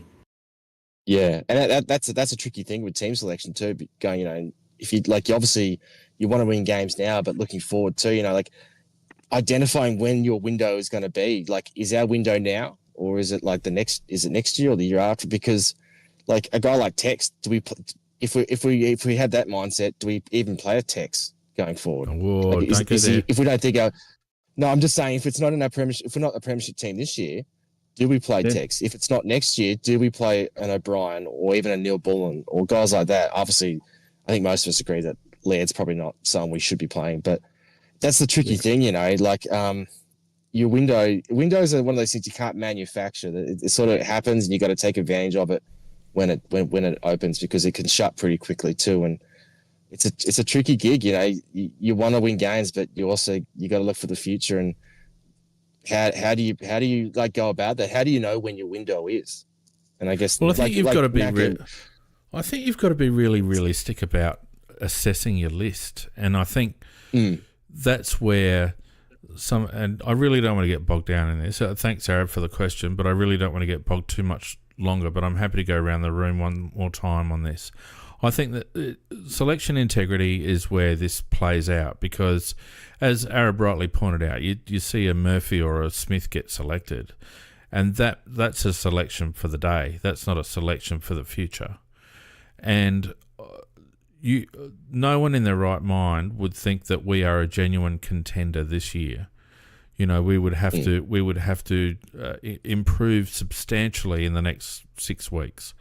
So you could say that we're tracking to be a contender next season or the season after. So, and it comes back to my point regarding Sam Berry. Wouldn't it have been great to have 30 more games into Sam? Charlie Edwards, if he gets picked instead of Brodie Smith, he'd be 5 games under his belt now. Wouldn't it be great to have Charlie with 5 games under his belt now? I think that's where you see where the attitude of the club is their selection integrity. Don't you reckon, Brownie? Yeah, and I think if you say where is the window, for us we've got to get to a point where we're regularly beating teams ahead of us, but then when you get to finals, it goes up another level, and we've got to be able to go up another level as well. And I think we're papering over the cracks a bit with, keeping Laird and Miller and guys like this in the side rather than getting games into other guys. So I think, if it was me, I'd be making tough calls now. You don't get reward without risk, and clearly we don't take too much risk at selection. And I think that might be the thing that brings us undone. Yeah, Macca, like I know Mac, like Fiend said, don't talk about it. It is a really interesting question. Like, and I agree with Fiend. Our window isn't this year unless something drastically changes. So, but we also do we all agree that Tex probably finishes this year? Yeah, I do. Absolutely. He Yeah. should. So then, so what do you do with a Tex? Do we keep playing a Tex, or do you say, well, if he's not part of our future window, if he's not going to be in our premiership team, if we were to win one, do you just not play him? Like that's a difficult question to Well, answer, isn't it? It's a very difficult question because if you took that approach to every player in the team, there might be 4 or 5 in the team that aren't playing in it, and but you'd also then have to have the appropriate replacement. If I looked at our team and say where I think we're genuinely at, and there's one factor we also haven't spoken about: do we actually have the right coach that's capable of taking a team to a premiership? We've spoken about that a lot. Yeah, you have to put that into the equation. We have a consensus on that one, Macca. Yeah, look, we've seen some very good teams over the year get done because their coaches do the wrong things, and we've been actually. Let's not get bogged down on Matthew Nick's conversation. No. I just thought I'd throw that one in on the side. But I think if I look at our team honestly, these are big ifs and big wish lists, but if we could get Wanganeen Miller at the end of the year, and if we could, and he's probably going to be on the market, it's a question of who gets him. And if we could get what I would call a real quality mid of like the Brayshaw, that type of mid who's I think we've got all the supporting mids in the world, but I'd like to have that one that's just out of the box. We had a mid that's out of the box and Wanganeen Miller in the background. I would think we have a premiership team in the making with a good coach. Yeah, but that doesn't really answer the question. But let's not get bogged down. Let's move on because that's a question for a mid. No, it doesn't. But I don't want to keep going on about it because we've been going for an hour and a half already, and it's probably a conversation to have during the bye when we've got no game to talk about. So let's park that one and talk about it some more at the bye. Sorry, Mac, don't mean to cut you off, but we'll be going for 3 hours otherwise. No worries. All right. Now, speaking of some players, I did want to highlight Riley O'Brien. He had 18 disposals, 4 marks, kicked a goal, had 45 hitouts, 4 clearances, 12 score involvements. Yes, he was playing against probably a B-grade ruckman, but credit where it's due, in my opinion. Yep. And to me, as I said before, and like you could throw a blanket over 3 or 4, but I felt for a 4-quarter effort, he was probably the one that played 4 quarters. I think Dawson played 4 quarters as well, Payne. But we're talking about Riley O'Brien. Yeah, but you said that you had him best. That's the only thing I'm querying. I thought he had a great game, terrific game, and I think probably one of the best games that he's played in the club. It doesn't matter who he played against. I just love the way he followed up, not just on knocking the ball or tapping the ball. I mean, he was involved in the field played quite significantly. When you have 18 disposals that Rob had, 18 disposals on top of his 45 hitouts, 4 marks, 4 tackles. I mean, that's a very, very good game. A very, very good game. And, so, look, I can understand when you look at who's the best player, it's easy to say if somebody sees him as the best player, and then they're right in their own eyes because he did play a very good game. Big man. 4 tackles, 3 of them on Harley Reid too, I reckon. Yeah, he's the only one that could actually tackle Harley Reid. Yeah. He was good. No, I actually agree with you, Fiend. I know on 5AA they gave Dawson the 3, which is fair. And I think he'll get the 3 Brownlow votes, but I actually agree. I think Rob was the best player on the ground today. I will say it's not the first time that a ruckman has been the best on ground against Matt Flynn this year. He's not the greatest. He's just a journeyman. So, but Rob took full advantage. And also, to be fair, and I don't know what you guys thought of him last week, but I thought he was actually decent against Darcy Cameron, who's obviously been in really good form. I think in general, Rob's had a good month or so, to be honest. I agree. Yeah. Well, he's in contract negotiations, and he's actually knocked back the 2-year offer he's got so far. So it's interesting, isn't it? So I mean, I can't speculate on that, but I was concerned about his form early in the preseason. He was actually getting towed up by Lockie McAndrew. But like I said, his last month or even maybe a little bit more than that, has been really solid after a bit of an iffy start to the year. So, the commentators last week mentioned that, or said he's sort of like if a ruckman could be a tagger, and that's sort of Riley O'Brien, which I think he's probably a bit more than that, but I think that's probably true to an extent that he's actually one of the hardest ruckmen to play against in the AFL, even though he's not the tallest guy going around. He's not a Witts or a Max Gorn, but he's actually quite restrictive. And I feel like he's just not only that, he's really established a bit more confidence in his game with his marking. He's not as good a mark as he was back in 2020, but I think he's gained a bit more confidence there. His follow-up work, even when he gets the ball, we used to talk about his kicking being diabolical, but it's basically the least of his issues these days. So look, I still think he's going to be found out against the best ruckman, but a lot of ruckmen are. But I can't fault him, and I agree. I think in terms of everything that he brought today with his clearance work, his tap work, I think he had 14 taps to advantage or something crazy. His ball use even. That was a really, really good game from Rob today, and he's got a few important games coming up. He's got Grundy next week, and who towed us up last year, albeit that was against Kieran Strawn. And Big O that he always struggles with. Yeah, and then Meek, the following, who I think he'd actually be a pretty good matchup for Meek. But no doubt, I think he's actually been one of our better players over the last 5 or 6 weeks. Agree. Brownie, would you hang on to him, Riley O'Brien, or would you be not, he's not back the 2-year contract? Are we worried about that? I'd hang on to him, but I'd be I agree his last 4 weeks have been really good, and I was really impressed with his disposal. He seems to be kicking the ball a lot flatter and hitting more targets, but I'd keep him on the list. But I think, he's one of those. Is he going to be part of our next, rise up the ladder and push into a prelim? I don't know if he'll get found out against the best ruckman and the more athletic ruckman, but he's doing everything that he can at the moment. He's doing everything asked of him. And probably, he's more combative. His second efforts and those clearances today were really impressive.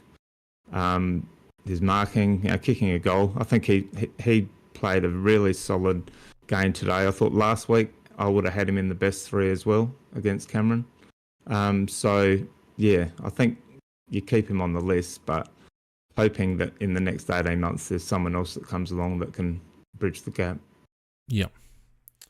The other one I just wanted to highlight was Josh Rochelle. I posted on Twitter before the match. I'd love to see him get more CBAs. I don't think he got that many. He might have got 1 or 2, I think. But his work up forward and pushing up and down the wings was pretty good.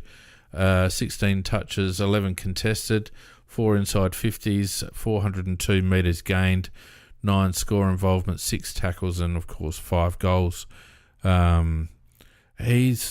He got set back with that rib injury, but Jesus hit the ground running this year, I reckon. He's a classy player, Fane.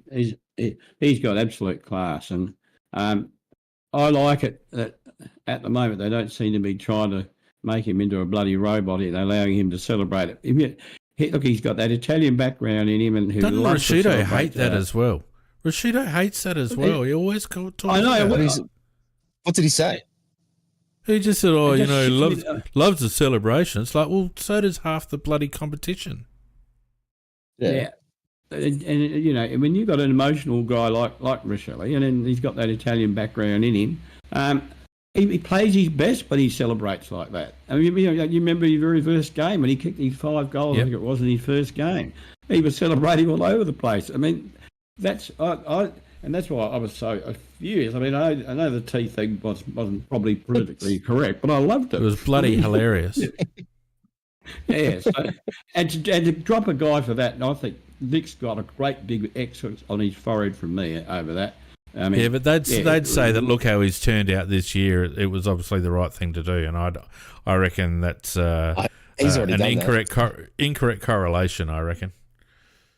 Yeah, just rubbish. And in fact, I think if anything would have affected his bloody form early in the season. But the guy is back to loose celebration, which I absolutely adore in him. And look, his ability to read that ball, he loves kicking a goal, and I love a player that loves kicking a goal.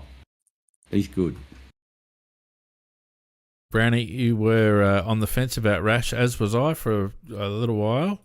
What have you made of him over the last week or two and this week? I was on the fence last year, and I think in terms of his celebration, I think he's definitely toned it down anyway. I think it's great that he celebrates, but he's toned it down from what he used to do last year.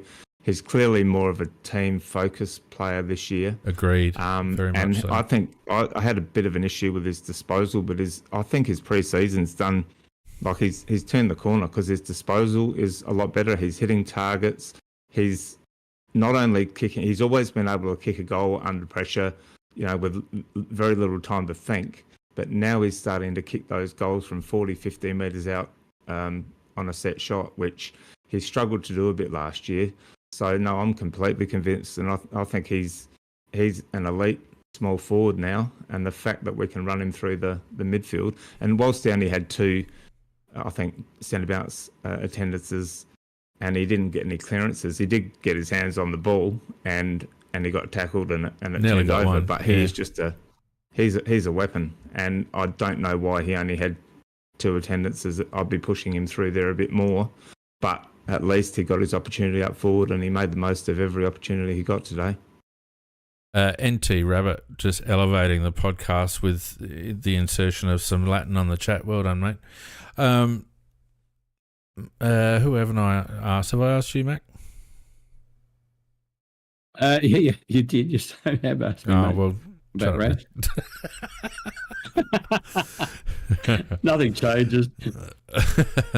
Look, I thought Peatling was good again. I really love his work rate. He's not the tidiest player, Mac, is he? But he doesn't die wondering.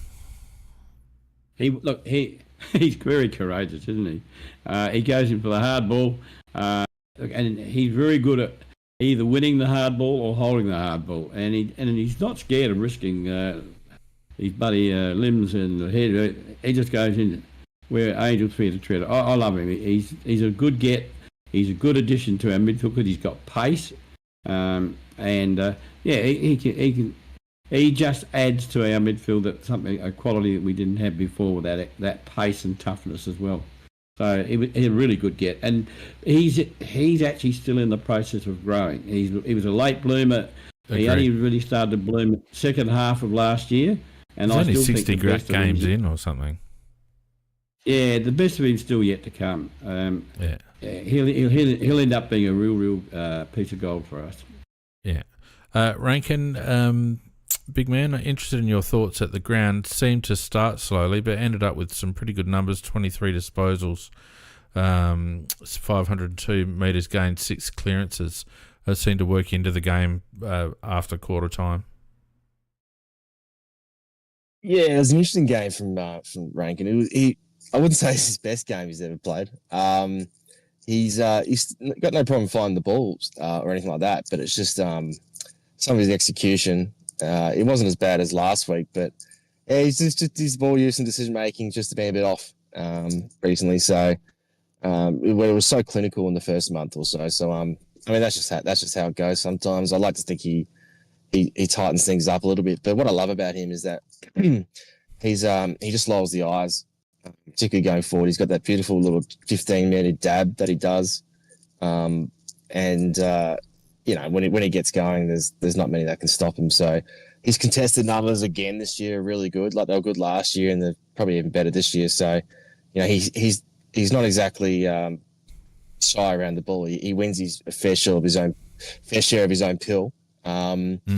And yeah, I mean, there's always gonna be that debate about whether he's more important up forward or in the midfield. But I think if Rochelle is kicking 5 up forward, then I'm pretty happy to have Rankin up the midfield. It's just I'll be curious to see what our midfield mix is like going forward, because I agree that we need probably a bit more defensive intent in there, which is not something that Rankin does. Like being at the game today again, I was watching him, and he does play Russian roulette quite a bit with particularly in the centre bounce. He does, doesn't he, There's mate? a couple of times where he just noticed it.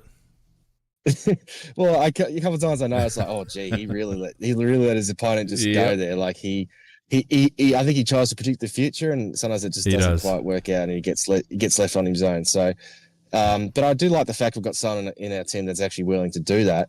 But yeah, like I think having Berry in the team as well as Peatling probably helps. I guess reduce the impact of that a bit if he stuffs it up. I think Ranks ball watches a bit. That's my impression. But anyway, Brownie, one thing that I think we haven't solved yet is how we have Ben Keys and Alex Neil-Bullen in the same forward line. It seems that with Neil-Bullen coming in, Ben Keys' effectiveness has tailed off substantially. Not through effort. He always gives effort, but just he's not finding as much of the pill. And I don't think Alex Neil-Bullen has probably been as effective for us in the role that we have him playing compared to his time at Melbourne. How do you see that? Yeah, I'm not sure that, the Neil-Bullen experiment has really worked to date. And I do think it's had a massive impact on Keys' numbers. He's certainly not, like he's working hard, but he's just not finding the ball anywhere near as much, not impacting the game as much. No, his goal scoring's dropped way off. Yeah. I don't have haven't really had to think about in terms of Neil-Bullen whether they're using him effectively. I'd be interested in big man. What's your thought on him? I think he'd be close to being a star if he had a bit more zip. He gets caught quite a bit. And he's not always the quickest to release the ball. Sometimes he just gets caught, and not just because of leg speed, but also just speed of mind. At the same time, he's one of the better players we have identifying options inside 50, and he's very good at seeing the game ahead of him. So the further up the ground he can get, I think the better. He's interesting. Like I don't think he's been disappointing per se. I think he's got limitations, but I think we knew that as well. It's not a complete surprise. As I said, I'd just love him to be a bit quicker, but it is what it is. It's still an upgrade on Murphy, so I think we've got to realise who he's come in for. I think I've been probably more disappointed in just his defensive stuff. I think some of his tackling today was good, but the last few weeks, he's had jobs that again, like last week, we could have put him on a day cost, but the week before he really struggled in that defensive role as well. I think it was on Rosé, wasn't he? So yeah, he got down. He was. Yeah, so and it's strange because you think he's a good tackler. He's so fit that he's pretty accustomed to that role, but maybe he's more of a ball hunter than we realised. I think we're still working out how to best use him appropriately. But he's a really smart player, and I think we need more of those guys in the team. So I certainly don't think it's anything to worry too much about, but. I wouldn't say he's blown me away, but at the same time, I don't think his position's in jeopardy. Would you say, Mac? No, just before you answer that, mate. Just before you answer, I'll put a question to you. Left field, with Luke Pedler coming in and obviously also playing that medium small up forward, is there a case to be made for playing Ben Keys on a wing?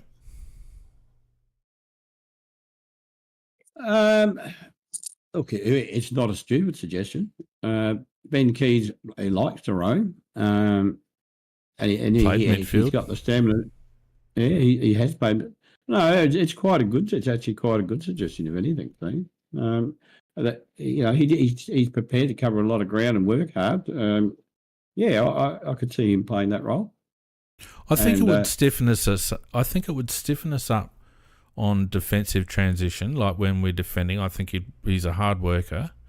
I think he's kind of wasted down there, sort of deep forward or whatever. And I also think he'd give us a little bit more of a dynamic look coming out of defence as well, provide options and all that.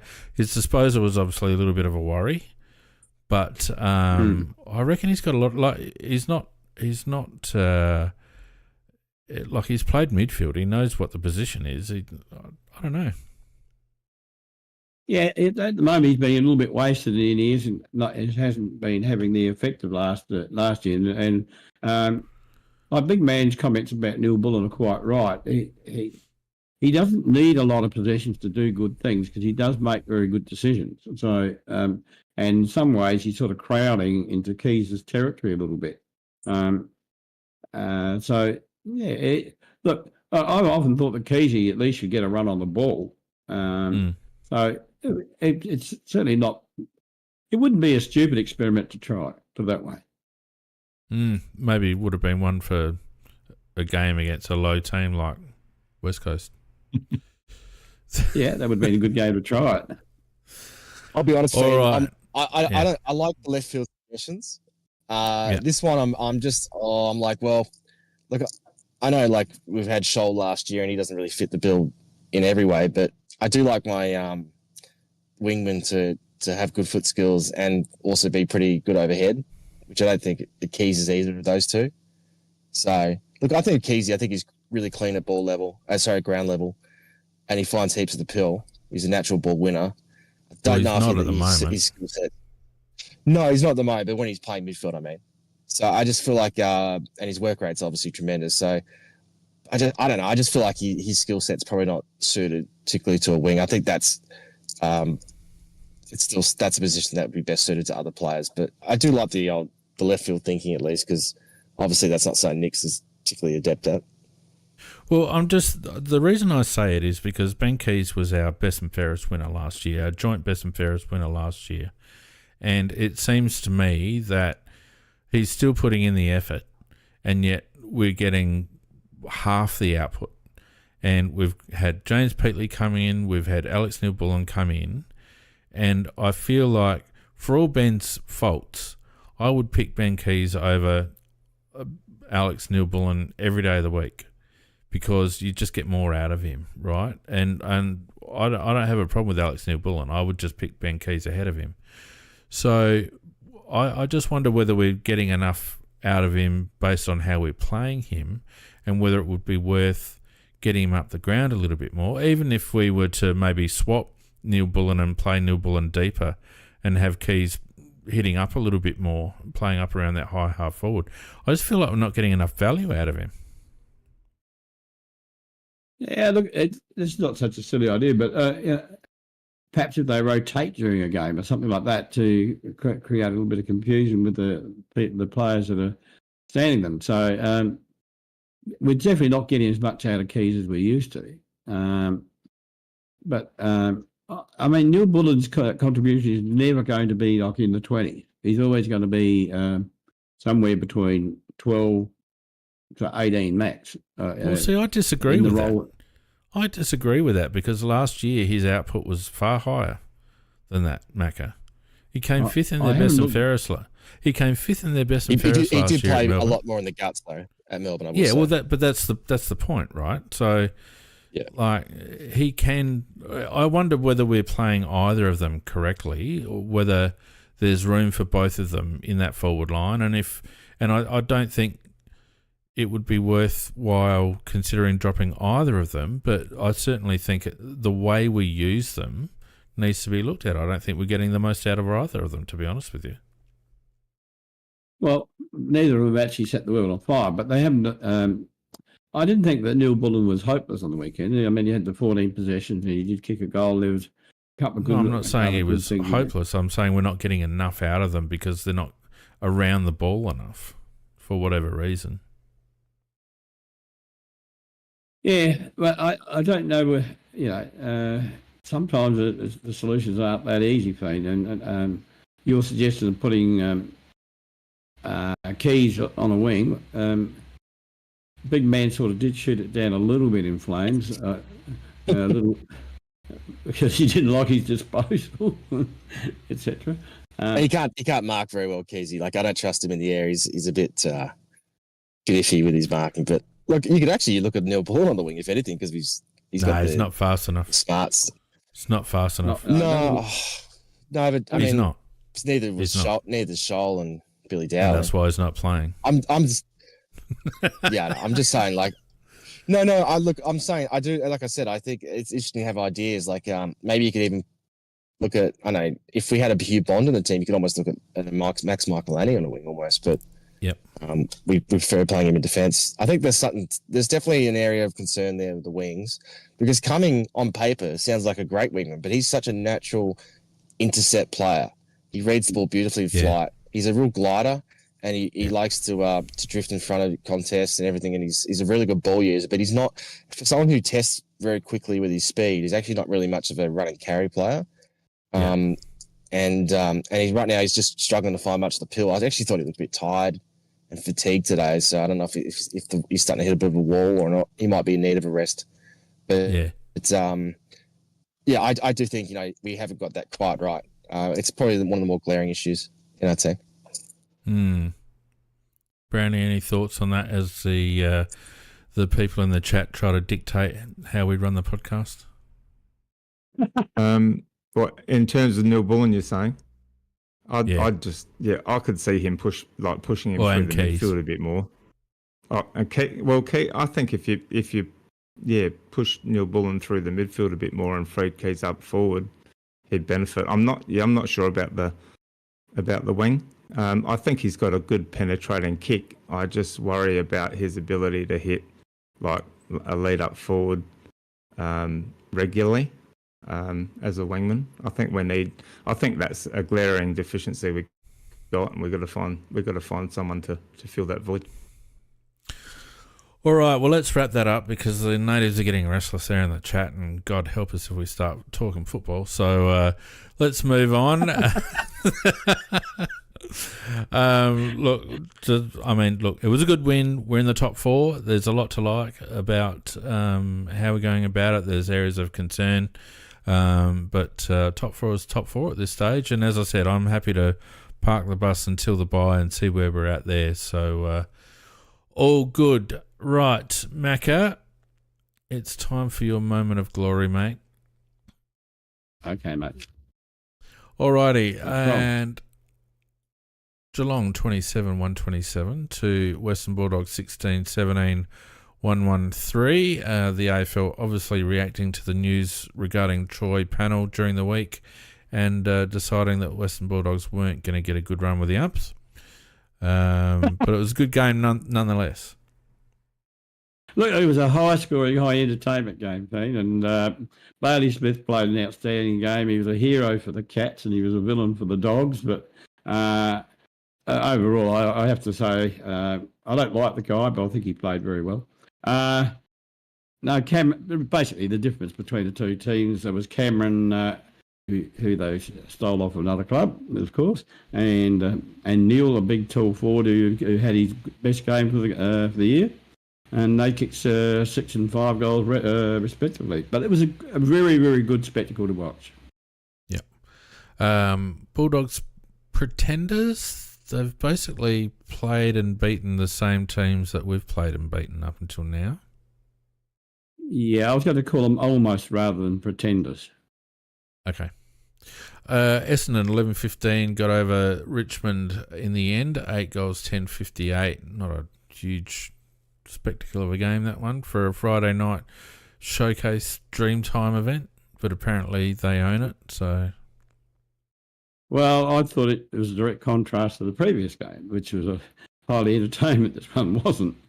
It was just pretty ordinary footy at times, and it's only when the ball got in the hands of somebody like Merritt or Corwell, maybe perhaps Durham, they were the difference between the two sides. I just thought it was just a very ordinary game, and how that's a Friday night game, and I just don't know. Shocker. Well, I mean, the AFL are wedded to giving certain Victorian clubs big games, but surely, I know I turned off. I didn't watch it all. And I'm sure a lot of people that weren't Richmond and Essendon fans would have done the same. Surely at some point, the broadcaster's got to go, oi, if you're going to have these marquee games, you'd want to make them against two good teams.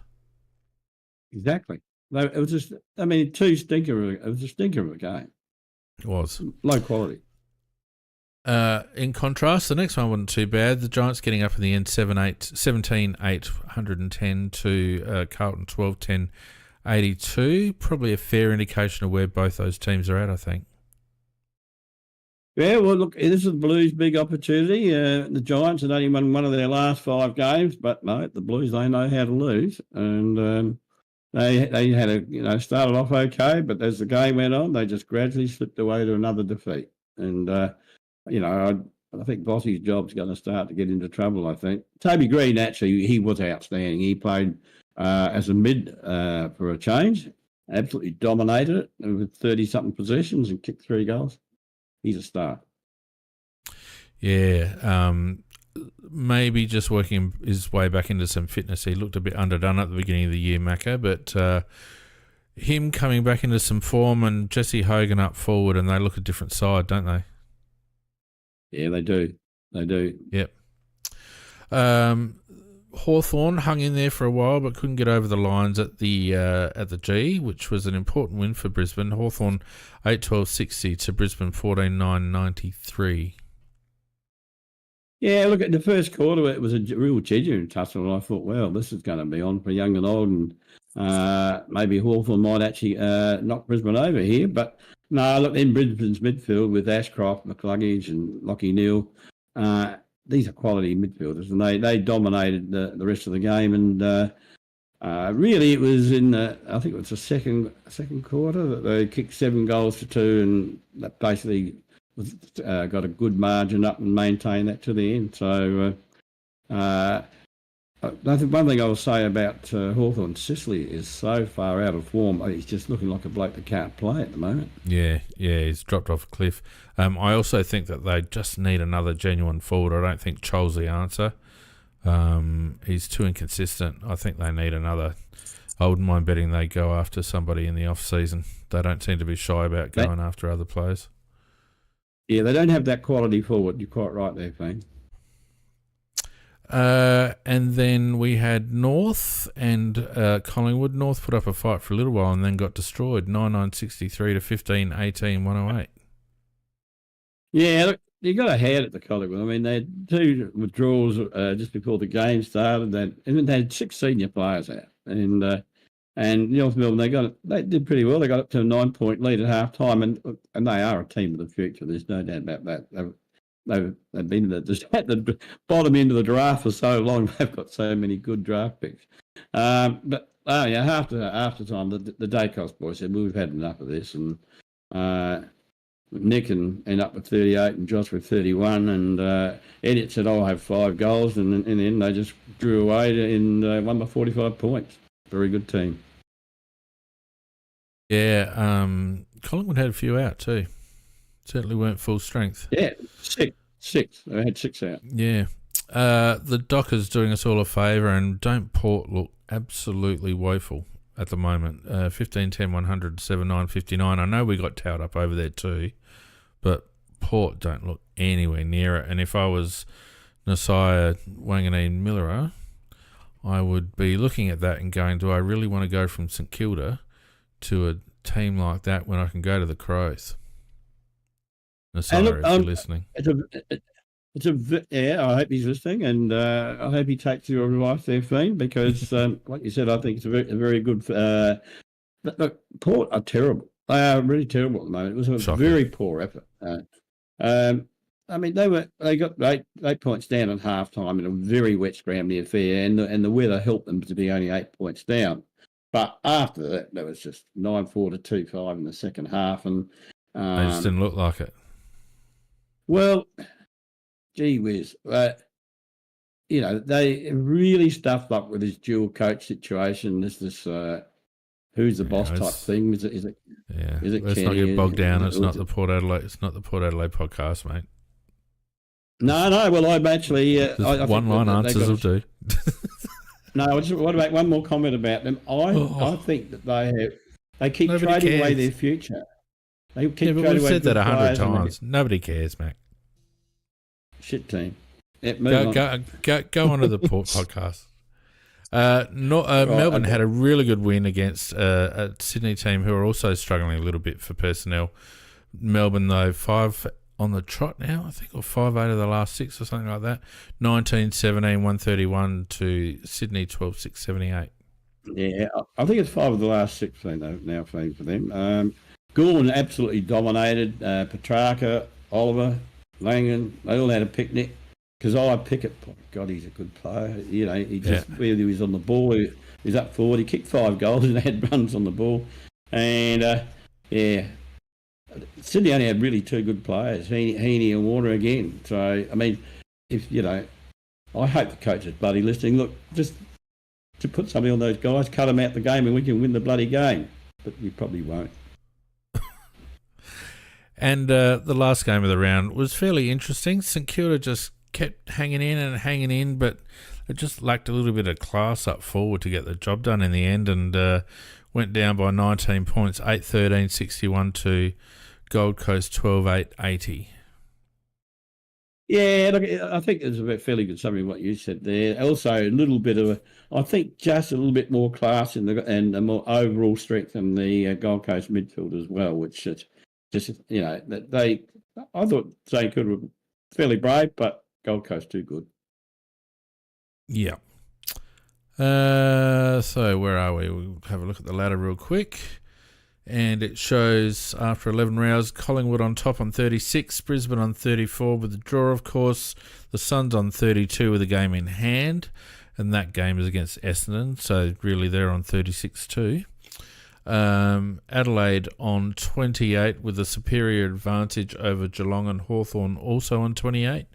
The Bulldogs on 24 with a superior percentage to GWS, who make out the 8. And then we have on 24 points, we have Walyalup, who apparently used to be Fremantle, and Essendon on 24 points. Look, I know it's Indigenous double round or whatever it is. No, I'm not going to be controversial.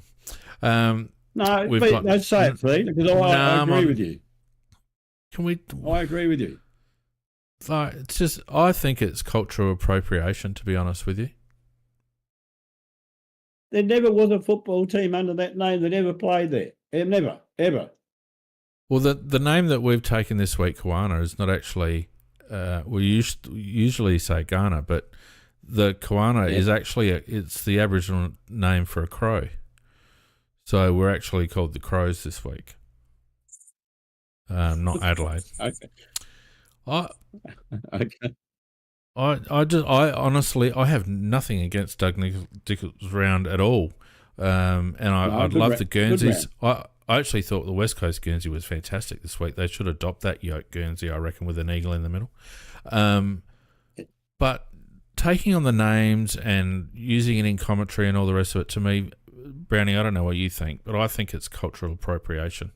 I think it's actually disrespectful, to be honest. I think it's bullshit. And it's a bit tokenistic as well, I think. It doesn't achieve anything. I agree. I thought the ceremony today was really good. It was a little bit different. It wasn't a welcome to country. It was a little bit different. Liked it. I liked it. Yeah, it was very good. Everything about it was fantastic. I just can't stand us using the names. To me, it's just a step too far.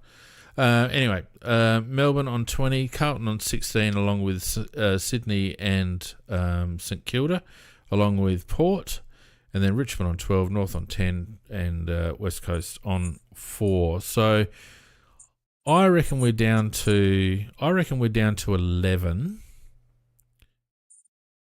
but I don't know who the 11th team would be, because it would be out of probably Melbourne and maybe Carlton, maybe Essendon, but probably only Melbourne. I don't think Carlton can make it. I mean, they're just not good enough. I don't think so either. I mean, they've got good players all around the ground, but they drop off so quickly at the back half of their 23.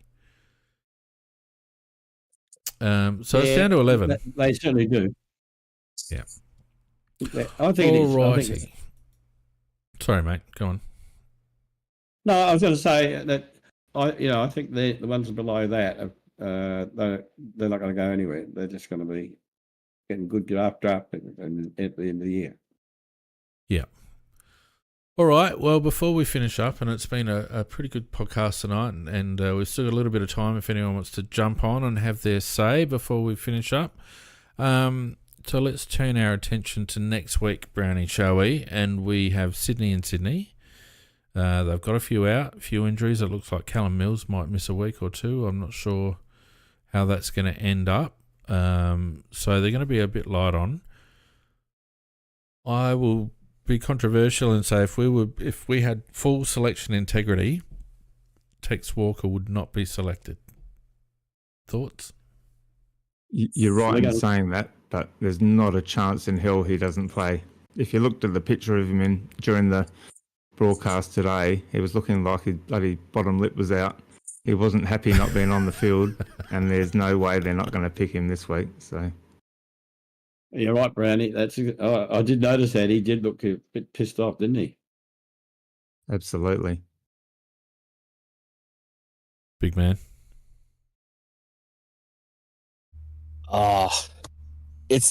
Look, I mean, without even beyond the whole, looking to the future thing, I think that he's going to play. Let's be honest. So there's nothing about that to debate, really. It's just a matter of who goes out for him.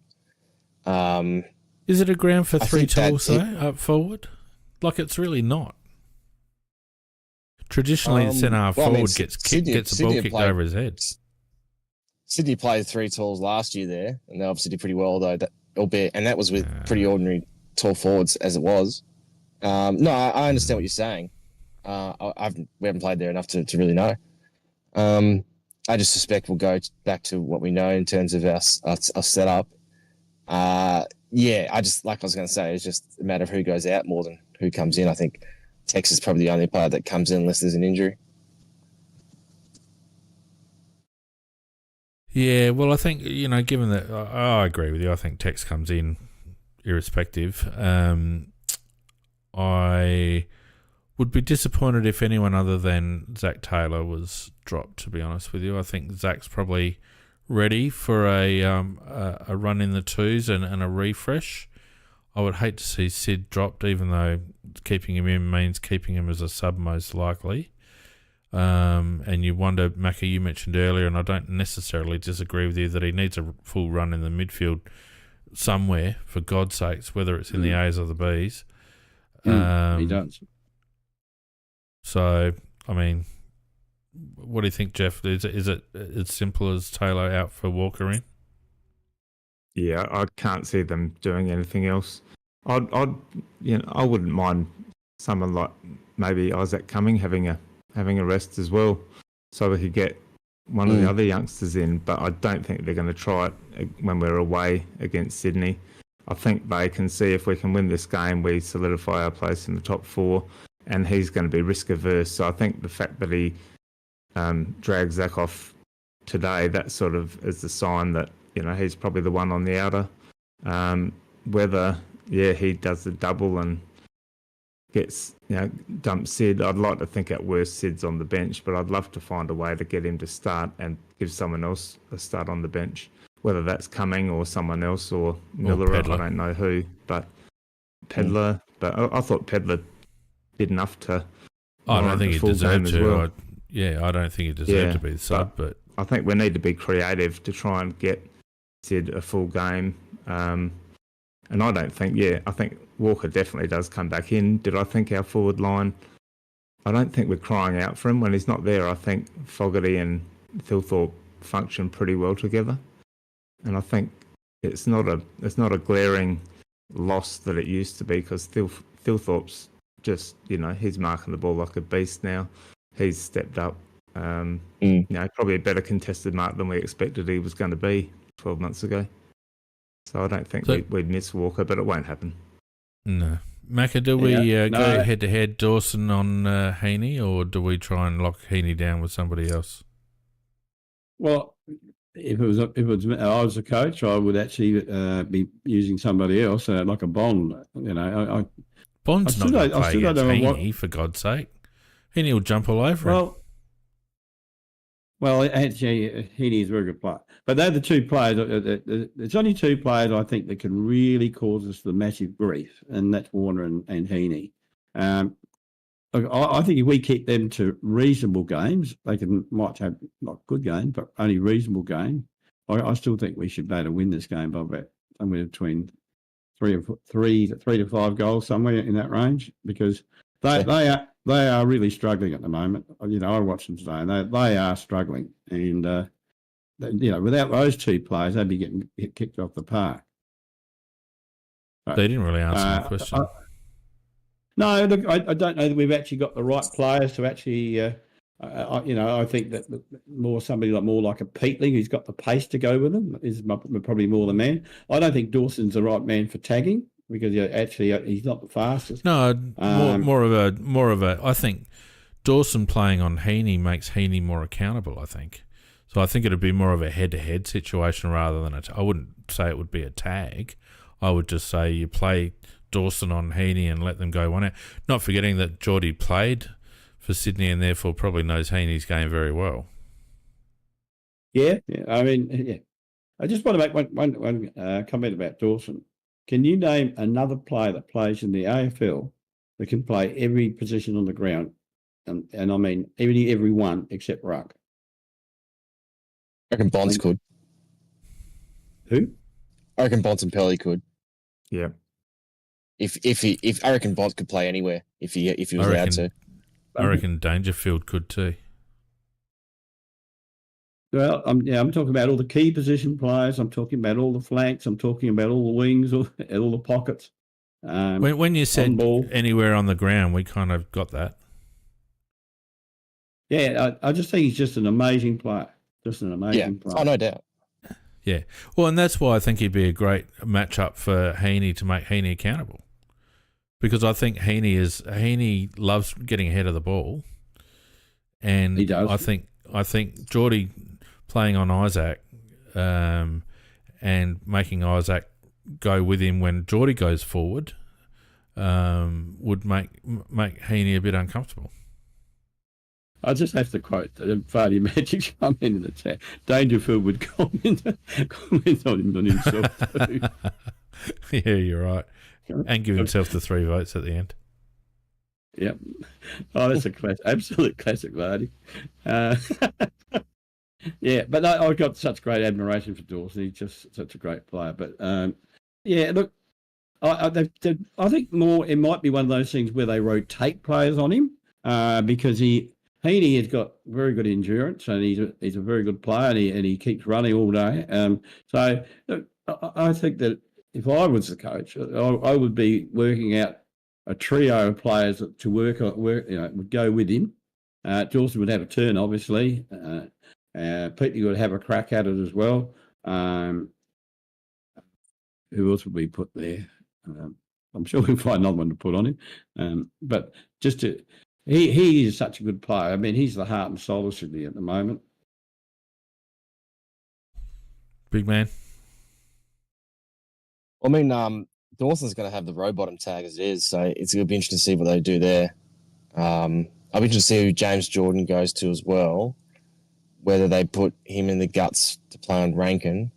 Sometimes he plays half forward and plays a defensive forward role on half backs, but I don't know.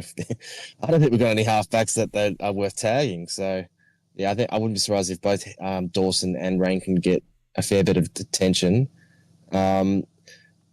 One thing about opposition midfields, they haven't really cut us up too much in recent weeks, except for Port. You take out the Port game in the last month, even like Dacos and stuff didn't really get a hold of us. No, Cripps was just cut us off half back. Yeah, well, that too. But like, I mean in the midfield. So I actually think we're doing it right there. I mean, it's hard to judge too much today because West Coast don't really have a star midfield by any means. Harley was okay, but Tim Kelly was quiet. He's out of form though. So, yeah, I think we'll go head to head mostly. But I agree with Heaney particularly. I mean, Warner's in good form as well, but I think we'll just let him go and hopefully Rankin can do the same thing on the other end for us. But yeah, Heaney's an interesting one because he has a great record against us. He loves us. He absolutely loves it. He's not the only player that loves us. I know I talk about Merritt and Neil and all these guys, but Heaney, right from the start, he loves to cash in on us, go whether it's up forward or now in the midfield. I think he'd average like 3 goals a game against us or something. That's why I keep talking about him because he always does. But yeah, like he is hard to stop. I would like to think like a Max or someone else could handle him, or even a Hinge, if when he goes up forward. But yeah, look, we don't tag, so I'm not. I can't. I'm not. I could spend too much time thinking about how do we stop him, because let's be honest, we don't tag. But we did a good job. Whatever we did on Dacos, of the Nick variety, not Josh, because Josh killed us.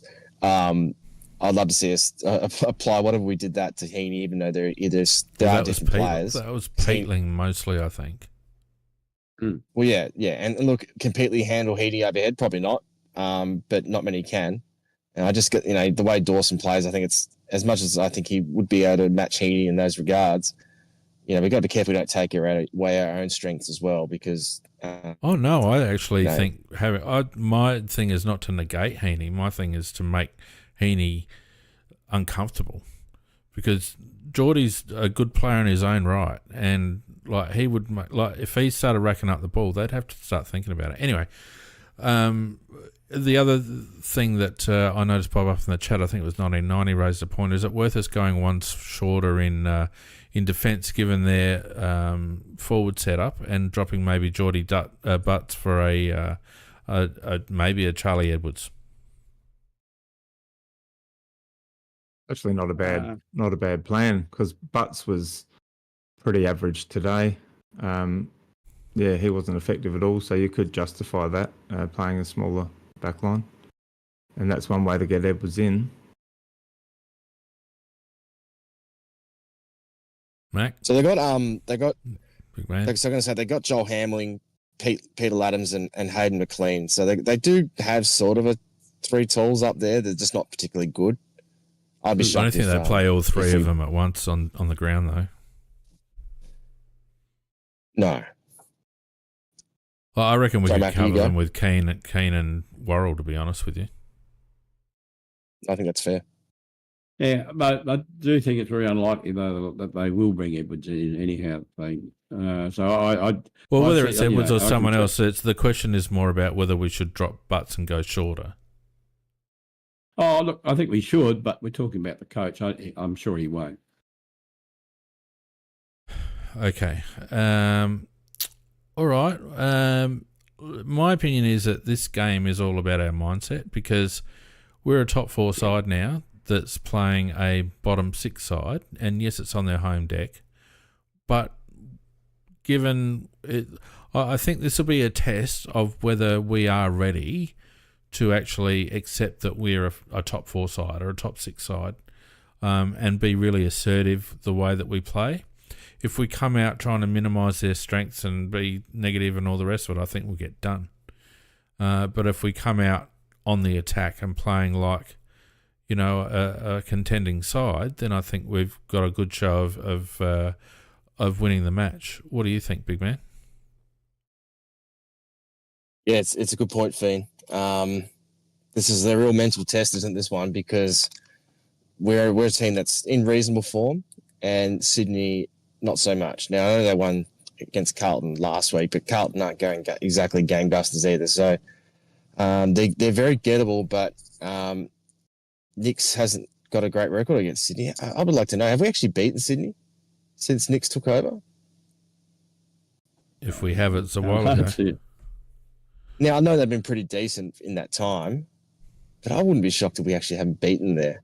We used to have a great record against back in the Neil Craig days. We used to love playing Sydney at the SCG, particularly, but we did. Those days are long gone. This is a mental test. This is a game that's actually winnable against what we would have thought was a quality side. That can still do damage on their day, but they're absolutely gettable, and we haven't exactly got lots of injuries or anything like that, so we haven't got an excuse. No, we don't have one, and we don't have one excuse. No, they've got half a dozen out. Yeah, and some of the guys they have in are not exactly playing as well as they were last year. So, but that's the test, isn't it? It'd be easy if they were in much better form and they had their full list and everything. It'd be easy for our boys to turn up and just have an honourable loss. But this is a game to be won now. Yeah, and I think as much as I don't think Sydney are probably going to play finals this year, I think it's still going to be a statement win if we win, because it'd be such a mature thing to do, just because they're not easy beats by any means. No. Playing playing Sydney up there is never easy, Brownie, and I think as much as it's a mindset game for the players, at 0-6 with Nix's record at 0-6 against Sydney, I think it's also a mindset game for the coach, Brownie. Yeah, I just think we need to have a massively positive mindset. We need to go there expecting to win. We've got to start winning these away games against teams that are below us on the ladder, and especially since Sydney are, one, they're out of form, and two, they're depleted in terms of manpower. So this is a non-negotiable. We have to win this game. I think if we lose this game, it's going to do more negative, have a big negative impact on our psyche, and it's going to make it hard to win on the road in future. We need to win this one and start to expect to win away. I really agree, Mako. Like we've got a reasonable run after the bye, but we've got a couple of key away games and one before the bye, which is Hawthorn in Tassie, which we've also struggled with. And I think to get the monkey off the back, we need to win one of those two games, either this one this weekend or the Hawthorn game in Tasmania. And I think, as Big Man pointed out, Sydney are extremely gettable at the moment, and it should be, as Jeff said, a non-negotiable that we go up there expecting to win. Well, yeah, the next three games are really going to determine where we finish in the ladder to some degree, and whether if we win one of these next three, that probably means we'll probably sneak into the 8. If we win two of these, 3 will probably then puts us in a better position. If we won the whole 3, well, then you'd be looking at getting a double chance type situation. So I think these next 3 games are very, very critical and will actually give us a very good idea where we're really at. And look, I think Sydney is the one that's really, really gettable, Pete. And if we don't bank this one here, then the coach is he's a fraud. Because he's 0-6 against, and this team Sydney are not in good shape at the moment. They are relying on 2 players basically every game, and they've got some other players out there, but not doing particularly much. So, to me, I think this one is a must win, absolute must win. And then if we can steal one of the other 2, then we'll actually. Can honestly say that we are a team that's really on the rise and pushing upwards and getting maybe not ready there yet, but getting on the doorstep. Yeah, and to be honest, I guess Nix is 0-6 against Longmire. He hasn't played against Cox yet, so he's got a clean slate. Good point. He's got a clean slate. To round up, Big Man. All that being said, what's your prediction? Selection and result. Selection and result. Selection result. All right. So I'm thinking it'll be Taylor out for Tex. Although I wouldn't be shocked if it was Draper and Taylor's the sub. And gee, I'm going to back us in. This time, but I don't do it with any confidence because I just don't trust this team yet. But if we do win, I don't know, 3 goals, 2 or 3 goals. At most. Brownie? The same with selection. I think, Taylor out, Walker in, and I would expect we should be beating them by 4 goals minimum. Mac? Yeah, it's again the same selections as Big Man said, and with the possible variation that he said. And I think Brown's on the right track. My margin I'm picking is 23 points, which is just a point short of the 4 goals. So, and if we don't do that, we aren't the team that I think we are. I think he'll pull a Swifty. I think he'll drop Taylor for Walker, but I think he'll want experience on the deck for this game that might define his coaching career. And I wouldn't mind betting that we see Brodie Smith come in for someone as well. Oh no! Maybe Sid Draper. Actually, I'll change my tip. I don't trust this yet. I actually don't trust this yet. Nah, not even if like look, even if the selections are actually good, which to be fair, apart from the Murphy and arguably the Smith selections, they're actually been pretty good this year. I actually going to tip Sydney. Now I think about it, I don't trust us. They can win me over this week, but until then, I don't trust us to do it, to get the job done, even though Sydney are wounded. Well, let me tell you, if he picks two experienced players like Walker, I don't agree, but I can see how he comes in. But I wouldn't mind betting that he picks another one, because this is probably the game of his career, in my opinion. And we know what he does under pressure. He picks senior players. He does not trust youth. I reckon Draper comes out. I reckon Smith comes in. And I reckon we lose by 2 goals. You reckon Smith's going to come in? Yes, I reckon he will pick 2. He will bring 2 experienced players in. He does not trust young players, Macca. Does not trust them. It's a pity. It's a pity the game's not that. Like then we could egg Nix on when we lose after the game. Well, no, I reckon it's great that he'll be at the airport. We know exactly where he's going to be. We even know what baggage pickup he's going to be at. Okay. And eggs aren't that expensive at the moment. Don't mess with the federal police, boss. They're no good. That's true. That's true. All right, look, on that threatening note, we better go. I might cut off the last 30 seconds of the podcast. Yeah, probably. Gentlemen, it's been fun as always. We've gone miles over time as always, and Macca, I blame you just because I can. Thank you to everyone who's joined us on YouTube and also on Discord. Great numbers as usual. Good chat as always. Have a safe week, everyone, and you gentlemen in particular on the panel with me. And we will see you next week for another round of the weekend wrap. Yep. Good night, all. See you guys. Cheers. Bye, guys.